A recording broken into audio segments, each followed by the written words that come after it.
ಸನಾತನದ ಅರ್ಥ ಏನು? ಶಾಶ್ವತ ಅಂತ. ಶಾಶ್ವತವಾಗಿರುತ್ತಲ್ಲ ಅಂದರೆ ಒಂದು ಮಟ್ಟಕ್ಕೆ ಹೌದು, ಒಂದು ಮಟ್ಟಕ್ಕಲ್ಲ. ಡಾಕ್ಟರ್ ಎಂ ಚಿದಾನಂದ ಮೂರ್ತಿಯವರು ಭಾರತೀಯತೆ, ಸನಾತನ ಧರ್ಮ, ಅಖಂಡವಾದ ದೇಶ ಪರಂಪರೆ ಈ ಥರದ್ರ ಬಗೆಗೆ ತುಂಬ ಗಂಭೀರವಾಗಿ ತೊಡಗಿಸಿಕೊಂಡು ಅವರು ಸದಾ ತಮ್ಮ ಅಂಗಿಯ ಮೇಲೆ ಭಾರತಾಂಬೆಯ ಚಿತ್ರವನ್ನು ಹಾಕಿಕೊಂಡು ಓಡಾಡ್ತಾ ಇದ್ದರು.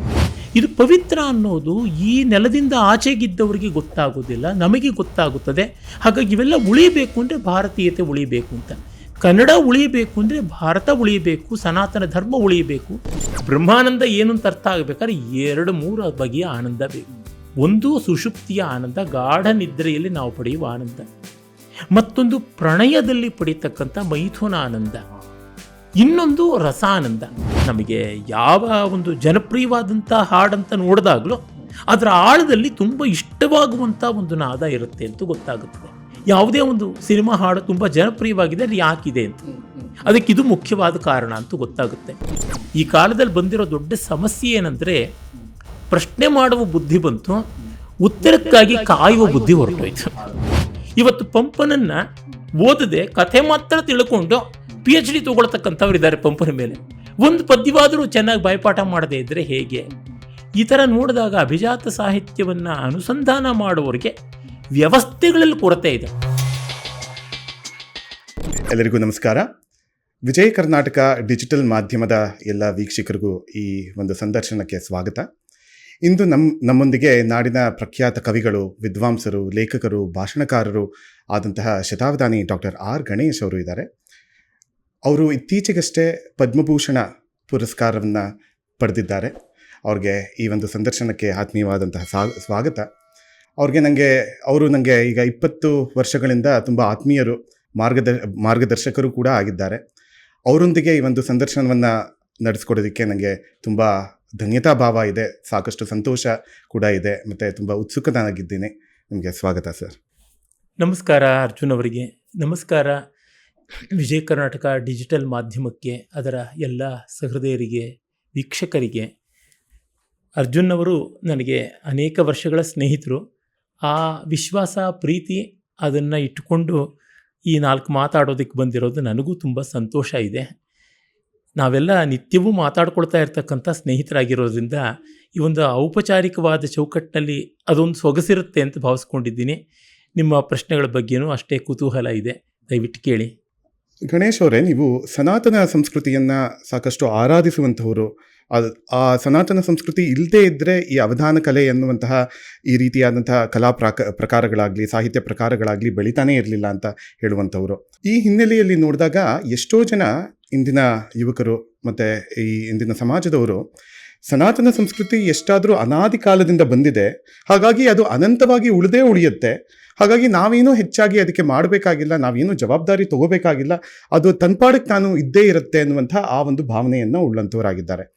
ಆದರೆ ನಾವು ಹಿಂದೂಗಳಾಗಿ ಸನಾತನ ಸಂಸ್ಕೃತಿಯ ಅಂಗವಾಗಿ, ಸನಾತನ ಧರ್ಮದ ಅಂಗವಾಗಿ ಇರೋ ನಮ್ಮಂಥವ್ರಿಗೆ ಯಾವ ರೀತಿಯಾಗಿ ನಾವು ಅದ್ರ ಬಗ್ಗೆ ಜವಾಬ್ದಾರಿಯನ್ನು ತಗೋಬೇಕಾಗತ್ತೆ? ನಮ್ದೇನಾದರೂ ಕರ್ತವ್ಯಗಳಿವೆಯಾ? ಹೇಗನ್ಸುತ್ತೆ ನಿಮಗೆ? ಬಹಳ ಗಂಭೀರವಾದ ಬೆಲೆ ಬಾಳುವ ಪ್ರಶ್ನೆ. ಅದಕ್ಕಾಗಿ ಮೊದಲು ಅಭಿನಂದನೆ ಸಲ್ಲಿಸಬೇಕು. ಹಲವು ವರ್ಷಗಳ ಹಿಂದೆ, ಅಂದರೆ ಹಲವು ದಶಕಗಳ ಹಿಂದೆ, ಪ್ರಸಿದ್ಧ ಕನ್ನಡ ಸಂಶೋಧಕರು, ವಿದ್ವಾಂಸರು ಆಗಿದ್ದಂಥ ಡಾಕ್ಟರ್ ಎಂ ಚಿದಾನಂದ ಮೂರ್ತಿಯವರು ಕನ್ನಡವನ್ನು ಕುರಿತು ತುಂಬ ಕಾಳಜಿ ಮಾಡ್ತಾ ಇದ್ದವರು. ಕನ್ನಡಕ್ಕಾಗಿ ಕನ್ನಡ ಶಕ್ತಿ ಕೇಂದ್ರ ಅಂತೆಲ್ಲ ಕಟ್ಟಿದ್ದವರು. ಅವರು ಇದ್ದಕ್ಕಿದ್ದಂತೆಯೇ ಭಾರತೀಯತೆ, ಸನಾತನ ಧರ್ಮ, ಅಖಂಡವಾದ ದೇಶ ಪರಂಪರೆ ಈ ಥರದ್ರ ಬಗೆಗೆ ತುಂಬ ಗಂಭೀರವಾಗಿ ತೊಡಗಿಸಿಕೊಂಡು ಅವರು ಸದಾ ತಮ್ಮ ಅಂಗಿಯ ಮೇಲೆ ಭಾರತಾಂಬೆಯ ಚಿತ್ರವನ್ನು ಹಾಕಿಕೊಂಡು ಓಡಾಡ್ತಾ ಇದ್ದರು. ಅವರಲ್ಲಿ ಬಂದ ಮಾರ್ಪಾಡಿಗೆ ಕಾರಣ ಏನು ಅಂತ ಕೇಳಿದಾಗ ಅವರು ನನಗೆ ಹೇಳಿದ್ದೇನೆಂದರೆ, ನನಗೆ ಕನ್ನಡ ಬೇಕು, ಕನ್ನಡ ನನ್ನ ಜೀವಾಳ. ಕನ್ನಡ ಅಂದರೆ ಬರೀ ಒಂದು ಭಾಷೆ ಮಾತ್ರವಲ್ಲ, 1500 ವರ್ಷಗಳಿಗೂ ಹೆಚ್ಚು ಕಾಲದ ಒಂದು ಲಿಖಿತ ಪರಂಪರೆ ಇದೆ.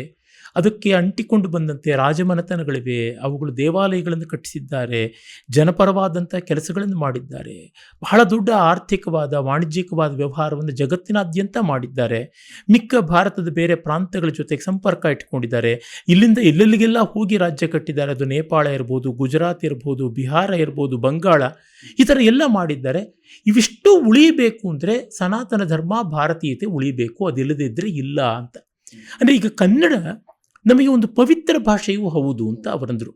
ಏಕೆಂದರೆ ಈಗ ವಚನ ಪವಿತ್ರವಾದದ್ದು, ಹರಿದಾಸರ ರಚನೆಗಳು ಪವಿತ್ರವಾದದ್ದು ಅಂತೆಲ್ಲ ಅಂದರೆ ಜೈನರ ಕವಿಗಳ ಆಗಮಗಳ ರೂಪದಂಥ ಆದಿಪುರಾಣ ಇರ್ಬೋದು, ಮತ್ತು ಶಾಂತಿನಾಥ ಪುರಾಣ ಇರ್ಬೋದು, ಅಜಿತನಾಥ ಪುರಾಣ, ಈ ಥರದ ಎಷ್ಟೊಂದು ತೀರ್ಥಂಕರ ಪುರಾಣಗಳು ಇವೆಲ್ಲ ಪವಿತ್ರ.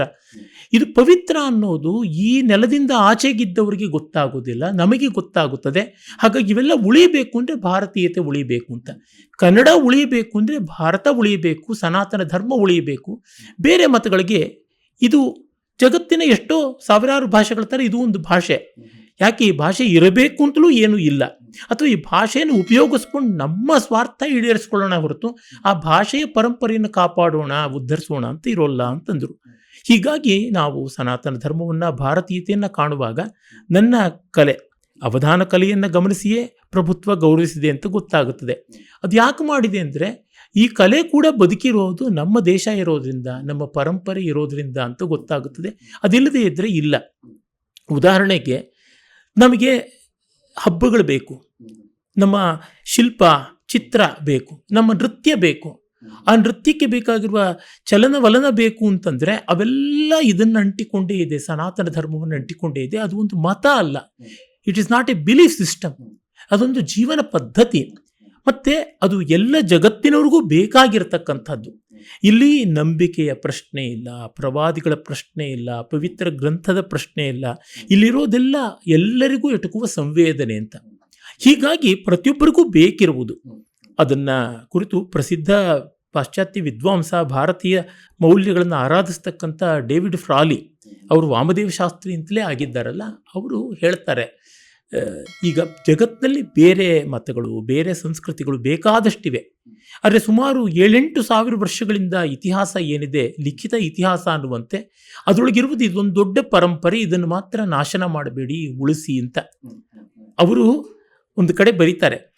ಈಜಿಪ್ಟ್ನಲ್ಲಿ ಪಿರಮಿಡ್ಗಳ ಮೂಲಕ ಶಾಶ್ವತತೆ ಕಾಣೋದಕ್ಕೆ ನೋಡಿದ್ರು, ಚೈನಾದವರು ದೊಡ್ಡ ಗೋಡೆ ಕಟ್ಟೋ ಮೂಲಕ ನೋಡಿದ್ರು, ಗ್ರೀಕರು ಸ್ಕಲ್ಪ್ಚರ್ಸ್, ಅಮೃತಶಿಲೆ ಮೂರ್ತಿಗಳಲ್ಲಿ, ಕಾವ್ಯಗಳಲ್ಲಿ ನೋಡಿದ್ರು, ಈ ಭಾರತೀಯರು ಮಂತ್ರಗಳ ರೂಪದಲ್ಲಿ ನೋಡಿದ್ರು. ಬಾಯಿ ಬಿಟ್ಟ ತಕ್ಷಣ ಗಾಳಿಯಲ್ಲಿ ಹೋಗಿದ್ದು ಗಾಳಿಯಲ್ಲೇ ಕರಗೋಗುತ್ತೆ, ಅಷ್ಟು ಅಮೂರ್ತವಾದ ಮಾಧ್ಯಮ ಶಬ್ದ ಮಾಧ್ಯಮ, ನಾದ ಮಾಧ್ಯಮದಲ್ಲಿ ಅಂತಂದ್ರು. ಇದನ್ನು ನೋಡಿದಾಗ ತುಂಬ ದೊಡ್ಡದು ಅನ್ಸುತ್ತೆ. ಹೀಗೆ ನೋಡಿದ ಮೇಲೆ ಈಗ ಎಷ್ಟೋ ಜನ ಅದು ಪಾಠಗದಿರುತ್ತೆ, ಸನಾತನದ ಅರ್ಥ ಏನು, ಶಾಶ್ವತ ಅಂತ. ಸನಾತನ, ಸದಾತನ ಇವೆಲ್ಲ ಶಾಶ್ವತ ಅಂತ. ಶಾಶ್ವತವಾಗಿರುತ್ತಲ್ಲ ಅಂದರೆ ಒಂದು ಮಟ್ಟಕ್ಕೆ ಹೌದು, ಒಂದು ಮಟ್ಟಕ್ಕಲ್ಲ. ನೀವು ವಿಜ್ಞಾನ ವಿದ್ಯಾರ್ಥಿಗಳು, ಎಷ್ಟೋ ಜನ ನೋಡುವವರು ವಿಜ್ಞಾನ ವಿದ್ಯಾರ್ಥಿಗಳಿರ್ತಾರೆ. ಹಾಗಾಗಿ ಹೇಳ್ತೀನಿ, ವಿಜ್ಞಾನದಲ್ಲಿ ಥರ್ಮೋಡೈನಮಿಕ್ಸ್ ಒಂದು ವಿಶೇಷವಾದಂಥ ಅಂಗ, ಒಂದು ಶಾಸ್ತ್ರ ಭಾಗ. ಅಲ್ಲಿ energy can neither be created ನಾರ್ ಬಿ ಡೆಸ್ಟ್ರಾಯ್ಡ್. ಅಂದರೆ ಊರ್ಜಾ ಶಕ್ತಿಯನ್ನು ನಾವು ಸೃಷ್ಟಿ ಮಾಡೋಕ್ಕೂ ಆಗೋಲ್ಲ, ನಾಶ ಮಾಡೋಕ್ಕೂ ಆಗೋಲ್ಲ, ಜಗತ್ತಿನಲ್ಲಿ ಅದು ಸದಾ ಇರುತ್ತೆ ಅಂತ. ಆದರೆ ಅದಕ್ಕೆ ಕರಾಲರಿ, ಅದಕ್ಕೆ ಅಂಗವಾದ ಮತ್ತೊಂದು ಸಿದ್ಧಾಂತ ಇದೆ, ಮತ್ತೊಂದು ಥಿಯರಿ ಇದೆ. ಅದೇನೆಂದರೆ constantly our available energy is depleting. ನಮಗೆ ಎಟುಕಬಹುದಾದ ಶಕ್ತಿ ಕಡಿಮೆ ಆಗ್ತಾ ಇದೆ, ಊರ್ಜಾ ಕಡಿಮೆ ಆಗ್ತಾ ಇದೆ. ಹಾಗಾಗಿ ನಾವು ಶಕ್ತಿಯ ವಸ್ತುಗಳ ದುರುಪಯೋಗ ಮಾಡಬಾರ್ದು. ಅಂದರೆ ತುಂಬ ಕನ್ವರ್ಷನ್ಸ್ ಮಾಡ್ತಾ ದುರುಪಯೋಗ ಮಾಡ್ತಾ ಬಂದರೆ ಬಹಳ ಅಪಾಯಕಾರಿ ಆಗುತ್ತದೆ. ಅದರಿಂದ ನಾವು ಭೂಮಿಯೊಳಗೆ ಅಡಗಿರ್ತಕ್ಕಂಥ ಈ ತೈಲದ್ದಾಗಿರ್ಬೋದು, ಕಲ್ಲಿದ್ದಲಿಂದಾಗಿರ್ಬೋದು, ಈ ರೀತಿಯಾದ ನಿಕ್ಷೇಪಗಳ ಮೂಲಕ ಎಲೆಕ್ಟ್ರಿಕ್ ಎನರ್ಜಿ ಈ ಥರದ್ದು ಮಾಡೋದು, ಅಥವಾ ನ್ಯೂಕ್ಲಿಯರ್ ಎನರ್ಜಿ, ಇವುಗಳಿಂದ ಭೂಮಿಯ ಮೇಲೆ ನಮಗೆ ಸಿಗುವ ಶಕ್ತಿ ಕಡಿಮೆ ಆಗುತ್ತೆ. ಅದೇ ಸೌರಶಕ್ತಿ ಆದರೆ ಟೈಡಲ್ ಎನರ್ಜಿ ಅಂತಾರೆ, ವಿಂಡ್ ಎನರ್ಜಿ ಅಂತಾರೆ, ಗಾಳಿಯದಾದರೆ, ಅಲೆಗಳದಾದರೆ ಅದು ಉಳಿಯುತ್ತೆ ಅಂತ. ಹೀಗೆ ಈ ದೃಷ್ಟಿಯಿಂದ ನೋಡಿದ್ರೆ ನಾವು ಮಾಡೋದಕ್ಕಿದೆ. ನಾವು tidal energy, wind energy, solar energy ಥರ ನಾವು ಮಾಡಬೇಕು. ಹಾಗೆ ಮಾಡದೇ ಇದ್ದರೆ ಅವೈಲಬಲ್ ಎನರ್ಜಿ ಕಡಿಮೆ ಆಗುತ್ತೆ. ನಮ್ಮ ಪ್ರಯತ್ನ ಇದೆ. ಅಂದರೆ ಎಲ್ಲ ದೇವ್ರ ಪಾಡಿಗೆ ದೇವರಿಗೆ ಅಂತ ಬಿಟ್ಬಿಟ್ರೆ ನಾವು ಮನುಷ್ಯರಾಗಿರೋದಕ್ಕೆ ಏನು? ಹೀಗಾಗಿ ಮನುಷ್ಯ ಪ್ರಯತ್ನ ಅನ್ನೋದಕ್ಕೆ ತುಂಬ ದೊಡ್ಡ ಬೆಲೆ ಇದೆ. ಅದನ್ನು ನಾವು ಮಾಡಬೇಕು. ಉದಾಹರಣೆಗೆ ಆಹಾರ, ಅದು ಎನರ್ಜಿ.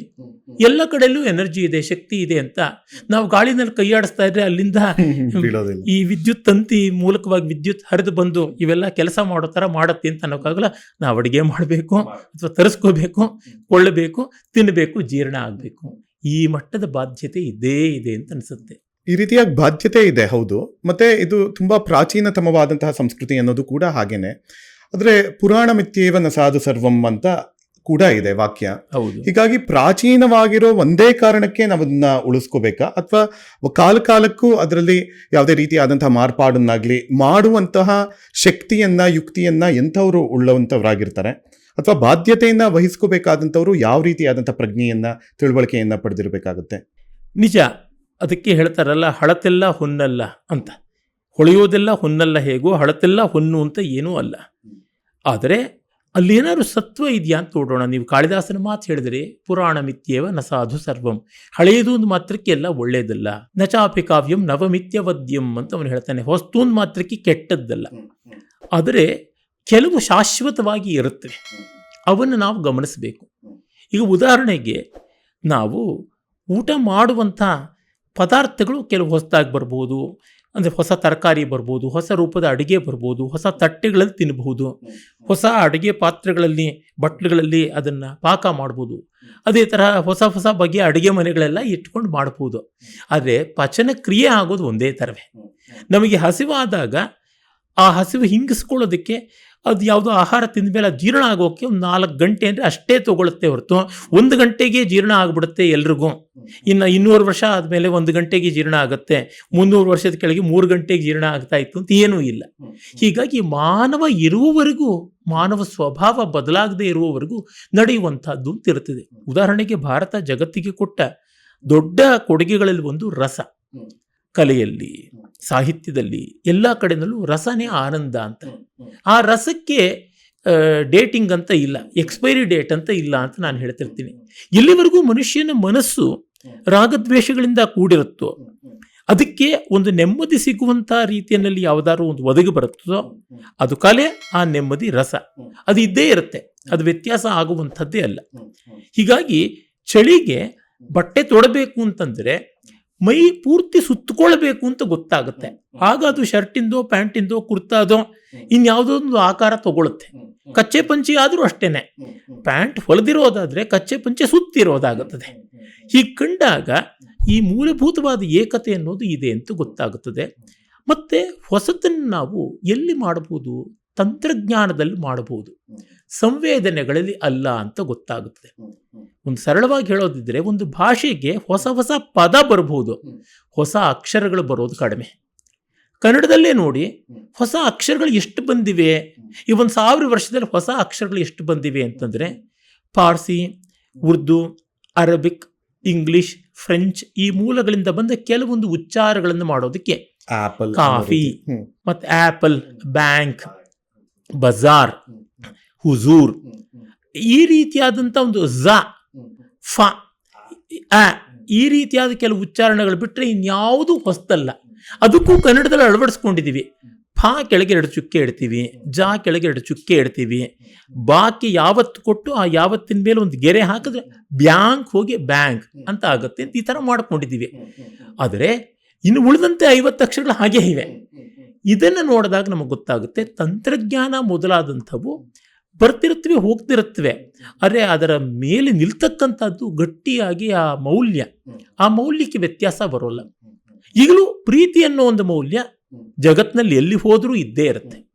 ಅದೇ ರೀತಿ ಯಾರಾದರೂ ಮತ್ತೊಬ್ಬರನ್ನ ಬಾ ಅಂತ ಕರಿಬೇಕಾದ್ರೆ ಹೀಗನ್ನೋಲ್ಲ, ಹೀಗೆ ಕರೀತಾನೆ ಬಾ ಅಂತ ಹೇಳ್ಬಿಟ್ಟು. ಏನು ಅಂತ ಹೇಳ್ಬೇಕಾದ್ರೆ ಏನು ಅಂತ ಅನ್ನೋಲ್ಲ, ಏನು ಅಂತ ಕೇಳ್ತಾನೆ, ಕೈ ಮೇಲಕ್ಕೆ ಹೋಗುತ್ತೆ, ಹುಬ್ಬು ಮೇಲಕ್ಕೆ ಬರ್ತದೆ.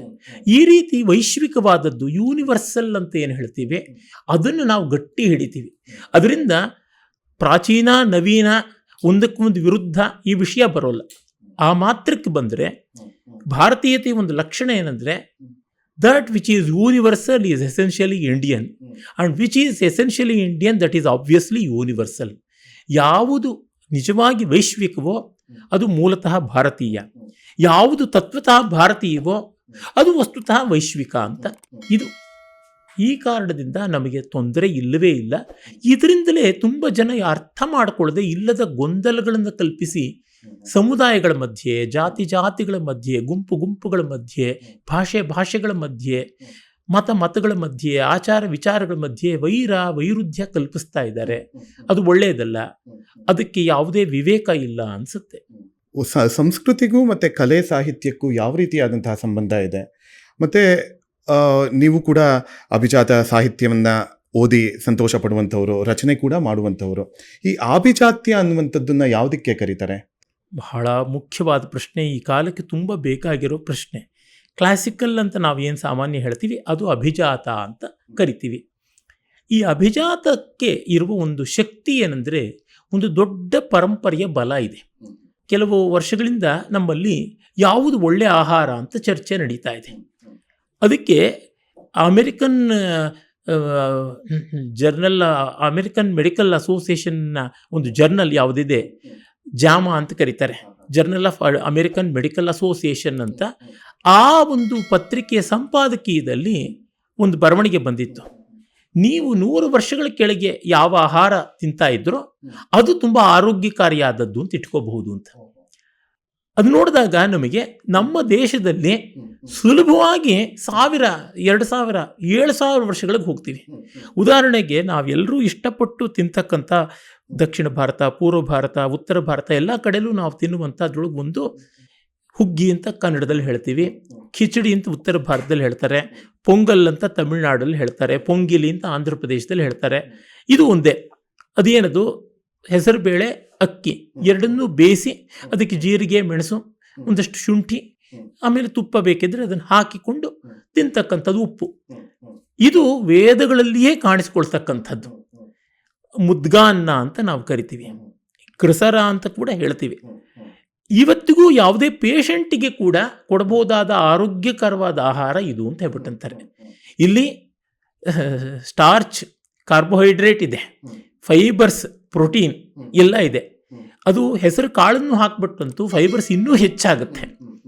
ಮತ್ತು ಇಲ್ಲಿ ಬಹಳ ದೇಹಕ್ಕೆ ಒಳ್ಳೆಯದಾಗಿರ್ತಕ್ಕಂಥ ಆ್ಯಂಟಿ ಆಕ್ಸಿಡೆಂಟ್ಸ್ ಅಂತಕ್ಕಂಥವು ಇದೆ, ಜೀರಿಗೆ, ಮೆಣಸು ಈ ಥರದ ರೂಪದಲ್ಲಿ ಅಂತ ಗೊತ್ತಾಗುತ್ತದೆ. ಹೀಗೆ ಪ್ರತಿಯೊಂದು ಸೇರಿರತಕ್ಕಂಥದ್ದು. ಅಂದರೆ ಇದು ಎಷ್ಟು ಕಾಲದಿಂದ ಕಾಲ ಪರೀಕ್ಷಿತವಾದದ್ದು. ಹೀಗೆ ಆಹಾರ ಒಂದನ್ನು ನೋಡಿದಾಗ ಇದು ಅಭಿಜಾತ ಆಹಾರ ಅಂತೀವಿ. ನಮ್ಮ ದೇವಸ್ಥಾನಗಳಲ್ಲಿ ಇದನ್ನೇ ನೈವೇದ್ಯ ಮಾಡಿ ಪ್ರಸಾದವಾಗಿ ಕೊಡ್ತಾರೆ. ಕಳೆದ ಜನವರಿ 14ನೇ ತಾರೀಕು ಸಂಕ್ರಾಂತಿ ಆಯಿತು. ಅಲ್ಲಿಂದ ಹಿಂದೆ ಡಿಸೆಂಬರ್ 15ರಿಂದ ಧನುರ್ಮಾಸ ಅಂತ ಕರೀತಾರೆ. ಅಲ್ಲಿ ಇಡೀ ತಿಂಗಳು ಇದೇ ನೈವೇದ್ಯ ಮಾಡಿ ಕೊಡ್ತಾರೆ. ಅದೇನಂದರೆ ಆ ಚಳಿಗಾಲಕ್ಕೆ ಸ್ಟೇಪಲ್ ಫುಡ್ ಅಂತ ದಿವಸವೂ ಮಾಡ್ತಾರೆ. ಕ್ಲಾಸಿಕಲ್ ಅಂದರೆ, ಅಭಿಜಾತ ಅಂದರೆ ಈ ಥರ ಕಾಲ ಪರೀಕ್ಷಿತವಾದದ್ದು. ನಮಗೆ ಅದರಿಂದ ಒಂದು ಅನುಕೂಲತೆ ಇರ್ತದೆ. ನಮಗೆ ಡಿಪೆಂಡೆನ್ಸಿ ಅಂತೀವಲ್ಲ, ಒಂದು ಬ್ರ್ಯಾಂಡ್ ಅಂತ ಆಗಿರುತ್ತಲ್ಲ, ಮೋಸ್ಟ್ ಡಿಪೆಂಡೆಬಲ್ ಬ್ರ್ಯಾಂಡ್, ಆ ಥರದ್ದು ಇದೊಂದು ಅನುಕೂಲ ಅಂತ. ಈಗ ಉದಾಹರಣೆಗೆ ಒಂದು ರಾಗ ನೋಡಿದ್ರೂ ಗೊತ್ತಾಗುತ್ತದೆ. ಈಗ ಒಂದು ಮೋಹನ್ ರಾಗವೋ, ಒಂದು ಶಂಕರಾಭರಣವೋ, ಕಲ್ಯಾಣಿನೋ, ಅವು ಕಾಲ ಪರೀಕ್ಷಿತವಾಗಿ ಆ ಸ್ವರಸ್ಥಾನಗಳು ಎಲ್ಲಿರಬೇಕು ಅಲ್ಲಲ್ಲೇ, ಹಾಗಾಗಿ ಹೀಗೆ ಅವು ಅಲ್ಲಾಡ್ಸೋಕ್ಕಾಗದಷ್ಟು ಗಟ್ಟಿಯಾಗಿರೋದ್ರಿಂದ ಅವನ್ನು ಯಾರು ಕೇಳಿದ್ರು ತತ್ಕ್ಷಣ ಆನಂದವಾಗುತ್ತದೆ. ಈಗ ನಮಗೆ ಯಾವ ಒಂದು ಜನಪ್ರಿಯವಾದಂಥ ಹಾಡಂತ ನೋಡಿದಾಗಲೂ ಅದರ ಆಳದಲ್ಲಿ ತುಂಬ ಇಷ್ಟವಾಗುವಂಥ ಒಂದು ನಾದ ಇರುತ್ತೆ ಅಂತ ಗೊತ್ತಾಗುತ್ತದೆ. ಇದನ್ನು ನಾನು ಎಷ್ಟೋ ಬಾರಿ ಪರೀಕ್ಷೆ ಮಾಡಿ ನೋಡ್ಕೊಂಡಿದ್ದೀನಿ. ಯಾವುದೇ ಒಂದು ಸಿನಿಮಾ ಹಾಡು ತುಂಬ ಜನಪ್ರಿಯವಾಗಿದೆ, ಅಲ್ಲಿ ಯಾಕಿದೆ ಅಂತ, ಅದಕ್ಕಿದು ಮುಖ್ಯವಾದ ಕಾರಣ ಅಂತ ಗೊತ್ತಾಗುತ್ತೆ. ಮೂಲಭೂತವಾದ ಕೆಲವು ರಾಗಗಳ ಚೌಕಟ್ಟಿಂದ ಆಚೆ ಇಲ್ಲ ಅಂತ ಗೊತ್ತಾಗುತ್ತೆ. ಮತ್ತು ಪ್ರತಿಯೊಬ್ಬರೂ ಕೂಡ ಬೇಗ ಹಿಡಿಯೋಕ್ಕಾಗುವಂಥ ಹಾಡು.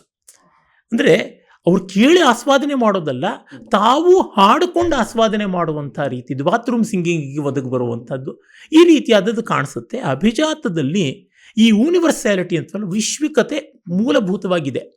ಅದರ ಜೊತೆಗೆ ಸಂಕೀರ್ಣತೆಯೂ ಇದೆ. ವೈಶ್ವಿಕ ಯೂನಿವರ್ಸಲ್ ಇರೋದ್ರಿಂದ ಅದು ಸರಳ ಆಗಿದ್ದು ಎಷ್ಟೋ ಬಾರಿ ಸಪ್ಪೆ ಆಗಿಬಿಡುತ್ತೆ. ಸಪ್ಪೆ ಆಗದೆ ಇರುವಂಥ ಒಂದು ಸಂಕೀರ್ಣತೆ ಇದೆ. ಮತ್ತೆ ಆ ಒಂದು ಹುಗ್ಗಿ, ಪೊಂಗಲ್ ಬಗ್ಗೆನೇ ಬಂದರೆ, ಅದನ್ನು ಸರಿಯಾದ ಹದದಲ್ಲಿ ರುಚಿಯಾಗಿ ಮಾಡಬೇಕು ಅಂತ ಎಷ್ಟೋ ಪದಾರ್ಥಗಳು ಸೇರಿಕೊಳ್ಳುತ್ತೆ. ಹಾಗೆ ಸೇರಿಕೊಂಡಾಗ ಅದಕ್ಕೊಂದು ಸಂಕೀರ್ಣತೆ ಬರುತ್ತೆ. ಒಂದು ದೋಸೆ ಮಾಡಿದಾಗ ಅದನ್ನು ಹೇಗೆ ಕಂಡಿಡ್ಕೊಂಡ್ರು ಅಂತ ಆಶ್ಚರ್ಯ ಆಗುತ್ತೆ. ಅಕ್ಕಿಯನ್ನು, ಬೇಳೆಯನ್ನು ನೆನೆಸಿ ರುಬ್ಬಬೇಕು, ರುಬ್ಬಿದ್ದು ಹುದುಗು ಬರಬೇಕು, ಫರ್ಮೆಂಟ್ ಆಗಬೇಕು, ಒಂದು ರಾತ್ರಿ ಇಡೀ ಇರಬೇಕು. ದೋಷ ಅಂತಂದರೆ ರಾತ್ರಿ ಅಂತ, ಒಂದು ರಾತ್ರಿ ಇಡೀ ಇಟ್ಟು ಅದು ಹುದುಗು ಬರೋದ್ರಿಂದ ಅದಕ್ಕೆ ದೋಷ ಅಂತ ಹೆಸರು ಇತ್ತಿತ್ತು. ಆಮೇಲೆ ಅದು ದೋಸೆ ಅಂತ ಕನ್ನಡದಲ್ಲಾಗಿದ್ದು, ಕನ್ನಡದವರೇ ಕೊಟ್ಟು ಇದ್ದಾರೆ. ನಮ್ಮ ಸೋಮೇಶ್ವರನ ಮಾನಸೋಲ್ಲಾಸದಲ್ಲಿ ನಾವು ನೋಡ್ತೀವಿ ಎಷ್ಟು ದೋಸಕ ಅಂತೆಲ್ಲ ಇತ್ತು ಅಂತ ಗೊತ್ತಾಗುತ್ತೆ. ಅಂದರೆ ಆಮೇಲೆ ಅದನ್ನು ತವಾಗ ಹಾಕಿ, ಆ ತವಾದಲ್ಲಿ ಹರಡಿ, ಅದಕ್ಕೆ ಎಣ್ಣೆ ಏನಾದರೂ ಬಿಟ್ಟು ಆಮೇಲೆ ಅದನ್ನು ತಿರುಗಿಸಿ ಎತ್ತಬೇಕು ಅಂದರೆ ತುಂಬ ಸಂಕೀರ್ಣವಾದದ್ದು. ಸರಳವಾಗಿದ್ದರೂ ಸಂಕೀರ್ಣವಾದದ್ದು. ಅಭಿಜಾತದಲ್ಲಿ ಈ ರೀತಿಯಾದಂಥದ್ದು ಒಂದು ಉಂಟು. ಅಂದರೆ ಸರಳತೆಯಿಂದ ಪ್ರೀತಿ, ಸಂಕೀರ್ಣತೆಯಿಂದ ಕುತೂಹಲ. ಸೇಡಿಯಾಪು ಕೃಷ್ಣ ಭಟ್ಟರು ಮತ್ತು ನಮ್ಮ ಡಿ ವಿ ಗುಂಡಪ್ಪನವರು, ಡಿ ವಿ ಜಿ ಅವರು ಎಲ್ಲ ಕಲೆಯ ಒಂದು ಮೂಲ ಲಕ್ಷಣ ಹೇಳುವಾಗ ಪರಿಚಯದಿಂದ ಸೌಲಭ್ಯ, ಅಪರಿಚಯದಿಂದ ಕುತೂಹಲ ಅಂತ. ಬದುಕಿನಲ್ಲಿ ನೋಡಿದ್ರೂ ಗೊತ್ತಾಗುತ್ತೆ. ಗಂಡ ಹೆಂಡತಿ ಆಗಬೇಕು, ಸ್ನೇಹಿತರಾಗಬೇಕು ಅಂತಂದ್ರೆ ಒಂದಿಷ್ಟು ಪರಿಚಯ ಬೆಳಿಬೇಕು. ಪರಿಚಯದಿಂದ ಸಲುಗೆ ಬಂದು ಪೂರ್ತಿ we have explored them completely. ಅವ್ರು ಏನು ಅಂತ ನಮ್ಗೆ ಅರ್ಥ ಆಗ್ಬಿಟ್ರು ಅಂತಂದ್ರೆ ಮುಗಿದೋಯ್ತು, ಡಿವೋರ್ಸ್ಗೆ ಹೋಗೋಣ ಅಂತ, ಇನ್ನೇನು ಮಾಡಬೇಕಾಗಿಲ್ಲ ಅಂತ. ಪ್ರತಿದಿನವೂ ಹೊಸದಾಗಿರ್ಬೇಕಲ್ಲ, ಆ ಒಂದು ನವೀನತೆ ಬೇಕು ಅಂತಂದ್ರೆ ಅಲ್ಲೊಂದು ಸಂಕೀರ್ಣತೆ ಬೇಕು. ಆ ಸಂಕೀರ್ಣತೆಯಿಂದ ಗೊತ್ತಾಗುತ್ತೆ. ಉದಾಹರಣೆಗೆ ನೋಡಿ, ಮತ್ತೆ ಸಂಗೀತದ ಒಂದು ಮಾದರಿಯನ್ನ ತಗೋತೀನಿ. ಈಗ 3 ಸ್ವರ 4 ಸ್ವರದಲ್ಲೂ ರಾಗಗಳನ್ನು ಮಾಡಿದ್ದಾರೆ ಬಾಲಮುರಳಿ ಕೃಷ್ಣ ಅಂಥವ್ರು. ಆದರೆ ಅಲ್ಲಿ ಕಾಂಬಿನೇಷನ್ಸ್ ಅಂತೀವಲ್ಲ, ಎಷ್ಟು ಸ್ವರಗಳ ಕಾಂಬಿನೇಷನ್ ಬರುತ್ತೆ, ಮಿಶ್ರಣ ಸಾಧ್ಯತೆ ಅಂತ ನೋಡಿದ್ರೆ 3 × 2 × 4 ಅಂದರೆ 3 6, 6 4 24, 24 ಬಗೆಯ ಕಾಂಬಿನೇಷನ್ ಬರುತ್ತೆ ಅಂತ ಆಗುತ್ತೆ. ಅದೇ ಅದಕ್ಕೆ 5 ಸೇರಿದ್ರೆ ಅದು ಎಷ್ಟು ಬಗೆಯ ಕಾಂಬಿನೇಷನ್ ಆಗ್ಬಿಡುತ್ತೆ, 124 ಅಷ್ಟು, 120 ಆಗ್ಬಿಡುತ್ತೆ. ಅಂದ್ರೆ ಇದು 24 ಇದ್ದಿದ್ದಲ್ಲಿ ಅದೆಲ್ಲಿ. ಹೀಗಾಗಿ 5 ಸ್ವರ ಇದ್ದಿದ್ದು ಮಿನಿಮಮ್ ರಾಗ ಬೇಕು ಅಂತ ಮಾಡಿದಾಗ ಸಾಧ್ಯತೆಗಳು ಹೆಚ್ಚಿರುತ್ತೆ ಅಂತ ಗೊತ್ತಾಗುತ್ತದೆ. ಈ ರೀತಿ ಸಂಕೀರ್ಣತೆ ಅಭಿಜಾತ ಕಲೆಯ, ಅಭಿಜಾತ ಸಾಹಿತ್ಯದ ಒಂದು ರೀತಿ. ಮತ್ತು ಇದಕ್ಕೆ ಇನ್ನೊಂದು ಹೇಳಬೇಕು ಅಂದರೆ, ಈ ಕಾಲದಲ್ಲಿ ಜನಕ್ಕೆ ಪಾಸಿಟಿವ್ ಎಂಗೇಜಿಂಗ್ ಥಿಂಗ್ಸ್ ಬೇಕು ಅಂತ, ತಮ್ಮನ್ನು ತಾವು ತೊಡಗಿಸ್ಕೊಳ್ಬೇಕು. ಗ್ಯಾಡ್ಜೆಟ್ಸು ಇತ್ಯಾದಿಗಳನ್ನು ನೋಡಬೇಡಿ. ಮೊನ್ನೆ ತಾನೇ ನಾವು ನೋಡಿದವಲ್ಲ, ಯಾವುದೋ ದೆಹಲಿನಲ್ಲಿಯೋ ಅದರ ಹತ್ತಿರದ ಯಾವುದೋ ಎಕ್ಸ್ಟೆನ್ಷನ್ನಲ್ಲಿ, ಗಜಿಯಾಬಾದಲ್ಲಿ 3 ಅಕ್ಕ ತಂಗಿಯರೆಲ್ಲ ಆತ್ಮಹತ್ಯೆ ಮಾಡಿಕೊಂಡ್ರು ಅಂತ. ಯಾಕೆ ಮಾಡಿಕೊಂಡ್ರು? ಈ ಗ್ಯಾಡ್ಜೆಟ್ಸ್ ಅಡಿಕ್ಷನ್. ಅಭಿಜಾತ ಕಲೆಯಲ್ಲೇ ಡಿ ಅಡಿಕ್ಷನ್ ಆಗುತ್ತೆ. ಅದು ನಾವೇ ಹುಡುಕಿ, ನಾವೇ ನೋಡಿ, ನಾವೇ ಮಾಡ್ಕೊಳ್ತಾ ಇರೋದಾಗುತ್ತದೆ. ಇನ್ಯಾರ್ದೋ ಪ್ರೋಗ್ರಾಮಿಗೆ ನಾವು ಕುಣಿತಾ ಇರೋದಿಲ್ಲ, ನಾವು ಕಂಡುಕೋತೀವಿ ಅಂತ. ಈ ಎಲ್ಲ ದೃಷ್ಟಿಯಿಂದ ನೋಡಿದಾಗ ಅಭಿಜಾತ ಕಲೆ, ಅಭಿಜಾತ ಸಾಹಿತ್ಯಕ್ಕೆ ತುಂಬ ಅತಿಶಯವಾದ ಸ್ವಾರಸ್ಯ ಇದೆ. ಒಂದು ದೊಡ್ಡ ಪರಂಪರೆ ಜೊತೆಗಿದೆ, ನಾವು ಅದರ ಜೊತೆ ಗುರುತಿಸ್ಕೊಳ್ಳೋ ಮೂಲಕ ಇನ್ಸೆಕ್ಯೂರಿಟಿ ಅಂತೀವಲ್ಲ, ಅಭದ್ರತೆ ಹೋಗುತ್ತೆ. ತುಂಬ ಜನಕ್ಕೆ ಬರುವ ಸಮಸ್ಯೆನೇ ಅಭದ್ರತೆ, ಇನ್ಸೆಕ್ಯೂರಿಟಿ. ನಮ್ಮನ್ನು ಯಾರೂ ಕೇಳೋಲ್ಲ, ನಮ್ಗೆ ಯಾರು ಹಿಂದೂ ಮುಂದೆ ಇಲ್ಲ, ನಾವು ತಬ್ಬಲಿಗಳಾಗ್ಬಿಟ್ಟಿದ್ದೀವಿ, ಈ ಥರ ಇಲ್ಲ. ಹಾಗಲ್ಲಪ್ಪ, ನಮಗೊಂದು ದೊಡ್ಡ ಪರಂಪರೆ ಇದೆ, ಸಾವಿರಾರು ವರ್ಷಗಳದಿದೆ. ಈಗ ಯಾವನಾದ್ರೂ ಇವತ್ತು ಒಂದು ನನಗೇನು ಇಲ್ಲ, ಹೊಟ್ಟೆಗೆ ಹುಗ್ಗಿ ತಿಂತಾ ಇದ್ದೀನಿ ಅಂತಂದರೆ, ಇಲ್ಲಯ್ಯ, ಇದು 7000 ವರ್ಷಗಳ ಹಿಂದೆಯಿಂದಾನು ಬಂದಿರುವಂಥದ್ದು ಅಂದರೆ ಓಹೋ ಅಂತ ಆನಂದ ಆಗುತ್ತೆ. ಈಗ ಯಾವುದೋ ಒಂದು ಗುಣಕ್ಕೋತಾ ಇದ್ರೆ ಹಾಡು, ಇದು ನೋಡಪ್ಪ 5000 ವರ್ಷಗಳಿಂದ, ಮಹಾಭಾರತದ ಕಾಲದಿಂದ ಕಾಲ ಪರೀಕ್ಷಿತವಾಗಿ ಬಂದಿದೆ ಅಂದರೆ ಪರವಾಗಿಲ್ಲ ಅಂತ. ಅಂದರೆ ಆಂಟಿಕ್ವಿಟಿ ಬಂದ ತಕ್ಷಣ ನಮಗೊಂದು ಸೆಲ್ಫ್ ಎಸ್ಟೀಮ್ ಅಂತೀವಲ್ಲ, ಆತ್ಮೋತ್ಕರ್ಷ ಬರ್ತದೆ. ವ್ಯಕ್ತಿ ಬೆಳೆಯೋದಕ್ಕೆ ಆತ್ಮೋತ್ಕರ್ಷ ಮುಖ್ಯ. ಇವತ್ತು ನೋಡಿ, ಒಂದೊಂದು ಜಾತಿನವರು, ನಮ್ಮ ಜಾತಿಯ ಮುಖಂಡರು ಇವರು, ನಮ್ಮ ಜಾತಿಯ ಪರಂಪರೆಯಲ್ಲಿ ಇವರು ಬಂದಿದ್ದಾರೆ, ಇತಿಹಾಸದಲ್ಲಿ ಇವರು ಸಾಧನೆ ಮಾಡಿದ್ದಾರೆ ಅಂತ ಹುಡುಕಿ ತೋರಿಸ್ತಾರೆ. ಒಳ್ಳೆಯದು. ಯಾಕೆಂದರೆ ನಾವು ಆ ಪರಂಪರೆಗೆ ಸೇರಿದ್ದಕ್ಕೆ ಒಂದು ಹೆಮ್ಮೆ ಇರಬೇಕು. ಇದೊಂದು ದೇಶಕ್ಕಿದ್ದಂತೆ, ನಮ್ಮ ದೇಶಕ್ಕೊಂದು ಹೆಮ್ಮೆ ಅಂತ. ಅಮೆರಿಕದವರು 100 ವರ್ಷಕ್ಕಿಂದಿಂದ ಬಂದಿರತಕ್ಕಂಥದ್ದಲ್ಲಿ ಏನ್ಷಿಯಂಟ್ ಸೈಟ್ ಅಂತಾರೆ. ಹೆರಿಟೇಜ್ ಸೈಟ್ ಅಲ್ಲ, ಏನ್ಷಿಯಂಟ್ ಸೈಟ್. ಏನ್ಷಿಯಂಟ್ ಆಗಬೇಕು ಅಂದರೆ ಹಿಸ್ಟ್ರಿಗಿಂತ ಹಿಂದೆ ಹೋಗಬೇಕು, ಪ್ರೀ ಹಿಸ್ಟಾರಿಕ್ ಅಂತೆಲ್ಲ. ಅದು ಯಾಕೆ? ಇಂಗ್ಲೆಂಡಿನಿಂದ ಅಮೇರಿಕ ಬೇರ್ಪಟ್ಟ ಮೇಲೆ ಅಸ್ಮಿತಾಭಾವಕ್ಕಾಗಿ, ಐಡೆಂಟಿಟಿಗಾಗಿ ಒದ್ದಾಡಿ ಸಣ್ಣ ಪುಟ್ಟದ್ರೊಳಗೂ ಮಾಡಿಕೊಂಡ್ರು. ಇವ್ರು ಲೀಟರ್ ಅಂತಂದ್ರೆ ಅವ್ರು ಗ್ಯಾಲನ್ ಅಂತಂದ್ರು, ಇವ್ರು KG ಅಂತಂದ್ರೆ ಅವ್ರು ಪೌಂಡ್ ಅಂತ ಅಂದ್ರು, ಇವ್ರು ಗ್ರಾಮ್ ಅಂದ್ರೆ ಅವ್ರು ಔನ್ಸ್ ಅಂತಂದ್ರು. ಉಚ್ಚಾರಣಾ ಪ್ರಕ್ರಿಯೆಯನ್ನೇ ಬದಲಾಯಿಸಿದ್ರು, ಇದು ಸ್ಪೆಲ್ಲಿಂಗ್ ಎಲ್ಲ ಮಾರ್ಪಡಿಸ್ಕೊಂಡ್ರು. ಅದ್ರ ಮೂಲಕವಾಗಿ ತಮ್ಮತನ ತಂದಿಟ್ಕೋಬೇಕು ಅಂತ. ಅವ್ರಿಗೆ ಯಾವುದೇ ಇತಿಹಾಸದಲ್ಲಿ, ಈಗ ಇಂಗ್ಲೆಂಡಲ್ಲೆಲ್ಲ ನಾವು ಮಹಾವೀರರನ್ನೆಲ್ಲ ನೋಡ್ತೀವಿ. ಈಗ ಹೇಳಬೇಕು ಅಂತಂದರೆ ಅರ್ಥರ್ ಸ್ಟೋರೀಸ್ ಅಂತ ಕರೀತಾರಲ್ಲ, ಫೇರಿ ಕ್ವೀನಲ್ಲಿ ಸ್ಪೆನ್ಸರ್ ಮೊದಲಾದವರೆಲ್ಲ ಬರೆದಿರುವಂಥದ್ದೆಲ್ಲ ಅರ್ಥರ್ ಅಂತೆಲ್ಲ. ಆ ಥರದವ್ರು ಇಲ್ಲ ಅಂತ ಸೂಪರ್ ಮ್ಯಾನ್ ಮೊದಲಾದದನ್ನು ಮಾಡಿಕೊಂಡ್ರು. ನಾವು ಪುರಾಣ ಕಟ್ಕೊಳ್ಬೇಕಾಗಿ ಬರ್ತದೆ. ಹೀಗಾಗಿ ಅಭಿಜಾತ ಏನು ಮಾಡುತ್ತೆ, ನಮಗೆ ಒಂದು ಗಟ್ಟಿಯಾದ ಅಸ್ಮಿತೆಯನ್ನು ಕೊಡುತ್ತದೆ, ಅನಾಥ ಪ್ರಜ್ಞೆಯನ್ನು ಹೋಗಲಾಡಿಸುತ್ತದೆ. ಆಗ ಸೈಕ್ಯಾಟ್ರಿಸ್ಟ್ಗಳಿಗೆ ಪೇಷಂಟ್ ಆಗೋದು, ಸೈಕಾಲಜಿಸ್ಟ್ಗಳ ಹತ್ರ ಕೌನ್ಸಿಲಿಂಗ್ ಮಾಡ್ಕೊಳ್ಳುವಂಥದ್ದು ತಪ್ಪುತ್ತೆ. ಅವರಿದ್ದರೆ ಒಳ್ಳೆಯದು, ಆದರೆ ಅವರು ಅನಿವಾರ್ಯವಾಗೋಲ್ಲ. ಇಂಥದ್ದು ಎಷ್ಟೋ ಪ್ರಯೋಜನ ಉಂಟು ಅಭಿಜಾತದಿಂದ ಅಂತ ಅನಿಸುತ್ತೆ. ಅಭಿಜಾತ ಕಲೆಯ ಉಪಾಸನೆ ಅಥವಾ ಸಾಹಿತ್ಯದ ಅದನ್ನ ಓದುವಿಕೆಯಿಂದ ಈ ಪ್ರತ್ಯೇಕತಾ ಭಾವವೂ ಹೋಗ್ಬೋದು ಅಂತ ಕಾಣುತ್ತಲ್ಲ. ಖಂಡಿತ ಹೋಗುತ್ತೆ, ಬಹಳ ನಿಜ. ಯಾಕೆಂದ್ರೆ ಈ ಜಗತ್ತು ಬೇರೆ ಥರ ಇರಲಿಲ್ಲ. ಮತ್ತೆ ಯಾವುದೋ ಕಾಲದವರ, ಯಾವುದೋ ದೇಶದವರ, ಯಾವುದೋ ಮತದವರ ನೋವಾಗಲಿ ನಲಿವಾಗಲಿ ನಮ್ಮದೇ ಹೌದು ಅಂತ. ಕಗ್ಗದಲ್ಲಿ DVG ಹೇಳ್ತಾರಲ್ಲ, ರಾಮ ನಡಿಯಿಟ್ಟ ನೆಲ, ಭೀಮ ನುಸಿರಿದ ಗಾಳಿ, ವ್ಯೋಮದೆ ಭಗೀರಥಂ ತಂದ ಸುರತಟಿನಿ, ಸೋಮನಂ ಪೆತ್ತ ಕಡಲಿ, ಪುರಾತನಗಳಿರೆ ನಾಮೆಂತು ಹೊಸಬರಲು ಮಂಕುತಿಮ್ಮ. ಈ ರಾಮ ಸೀತೆಯನ್ನು ಕಳ್ಕೊಂಡಾಗ ಹತ್ತಿದ್ದಕ್ಕೂ, ಒಂದು ಮಗು ಒಂದು ಗೊಂಬೆಯನ್ನು ಕಳ್ಕೊಂಡು ಹತ್ತಿದ್ದಕ್ಕೂ ಕೂಡ ಕಣ್ಣೀರಿಗೆ ವ್ಯತ್ಯಾಸ ಇಲ್ಲ ಅಂತನ್ನುವಂಥದ್ದು. ದ್ರೌಪದಿ ತನಗೆ ಅವಮಾನ ಆಯಿತು ಅಂತ ನೋವು ಮಾಡ್ಕೊಂಡಿದ್ದಕ್ಕೂ, ಒಂದು ಕ್ಲಾಸಲ್ಲಿ ಕಡಿಮೆ ಮಾರ್ಕ್ಸ್ ತೊಗೊಂಡಿದ್ಯಾ ಅಂತ ಟೀಚರ್ ಎಲ್ಲರಿದ್ರಿಗೆ ನಿಲ್ಲಿಸಿ ಗೇಲಿ ಮಾಡಿದ್ದಕ್ಕೂ ಒಂದು ಸಾಮಾನ್ಯ ಒಂದು ಇದೆ, ಸಮಾನಾಧಿಕರಣ್ಯ, ಒಂದು ಕಾಮನ್ ಗ್ರೌಂಡ್ ಇದೆ ಅಂತ ಗೊತ್ತಾದಾಗ ಹೌದು, ಎಲ್ಲ ಕಾಲದ ಎಲ್ಲ ಜನರು ಒಂದೇ ಎನ್ನುವ ಐಕಮತ್ಯ ಬರುತ್ತದೆ. ಇದು ಸಾಧಾರಣೀಕರಣ ಅಂತೀವಿ, ಯೂನಿವರ್ಸಲೈಸೇಷನ್ ಇಂದ ನಾವು ಒಂಟಿಯಲ್ಲ ಅಂತ ಅನ್ಸುತ್ತೆ. ಮತ್ತೆ ನಮ್ಮದೇ ದುಃಖ ದೊಡ್ಡದು ಅನ್ನುವ ಸೆಲ್ಫ್ ಪಿಟಿ, ಆತ್ಮಾನುಕಂಪ, ಅದು ಹೋಗಿ ಆತ್ಮಬಲ ಬರುತ್ತೆ ಅಂತ ಅನ್ಸುತ್ತೆ. ನೀವು ಹೇಳಿದ ಬಹಳ ಮುಖ್ಯ. ಅಭಿಜಾತ ಸಾಹಿತ್ಯದಿಂದ ಆಗುವುದು ದೊಡ್ಡ ಮನಸ್ಸಂಸ್ಕಾರ ಅದೇನೆ. ಆಮೇಲೆ ಜೀವನದ ಬಗ್ಗೆ ಒಂದು ಭರವಸೆ ಬರುತ್ತೆ. ಅದನ್ನು ನಮ್ಮ ಮಹಾಕಾವ್ಯಗಳಲ್ಲೆಲ್ಲ ಕಾಣ್ತೀವಿ. ರಾಮಾಯಣ ಮಹಾಭಾರತಗಳಲ್ಲಿ ಮತ್ತೆ ಮತ್ತೆ ಕಾಣತಕ್ಕಂಥ ಒಂದು ಬಲವಾದದ್ದಂದ್ರೆ ಜೀವನ ಶ್ರದ್ಧೆ. ಎಲ್ಲಿವರೆಗೆ ದ್ರೌಪದಿ 5 ಮಕ್ಕಳನ್ನ ಕಳ್ಕೊಂಡ್ಲು, ತಂದೆಯನ್ನ, ಅಣ್ಣ ತಮ್ಮಂದ್ರನ್ನ ಕಳ್ಕೊಂಡ್ಲು. ಆದರೂ ನಾವಿಷ್ಟು ಕಾಲ ವನವಾಸ ಮಾಡಿ, ಅಜ್ಞಾತವಾಸ ಮಾಡಿ, ಯುದ್ಧ ಮಾಡಿ ಒದ್ದಾಡಿದ್ವಲ್ಲ, ಒಂದು ಸ್ವಲ್ಪ ಕಾಲ ರಾಜ್ಯದ ಸೌಖ್ಯವನ್ನು ಅನುಭವಿಸೋಣ ಅಂತ ಅವಳು ಅನುಭವಿಸಿದ್ಲು. ಅವಳು ಹುಚ್ಚಾಗಲಿಲ್ಲ. ಇದು ದುರಾಸೆ ಅಲ್ಲ, ನಾವು ಮಾಡಿದ್ವಿ, ನಾವು ಪಡ್ಕೊಳ್ಬೇಕು ಅಂತ. ಅವಳ ಅತ್ತೆ ಕುಂತಿ 85-90 ವರ್ಷಗಳ ಮುದುಕಿ ಅವಳು 13 ವರ್ಷ ಮಕ್ಕಳಿಂದ ದೂರ ಇದ್ರು.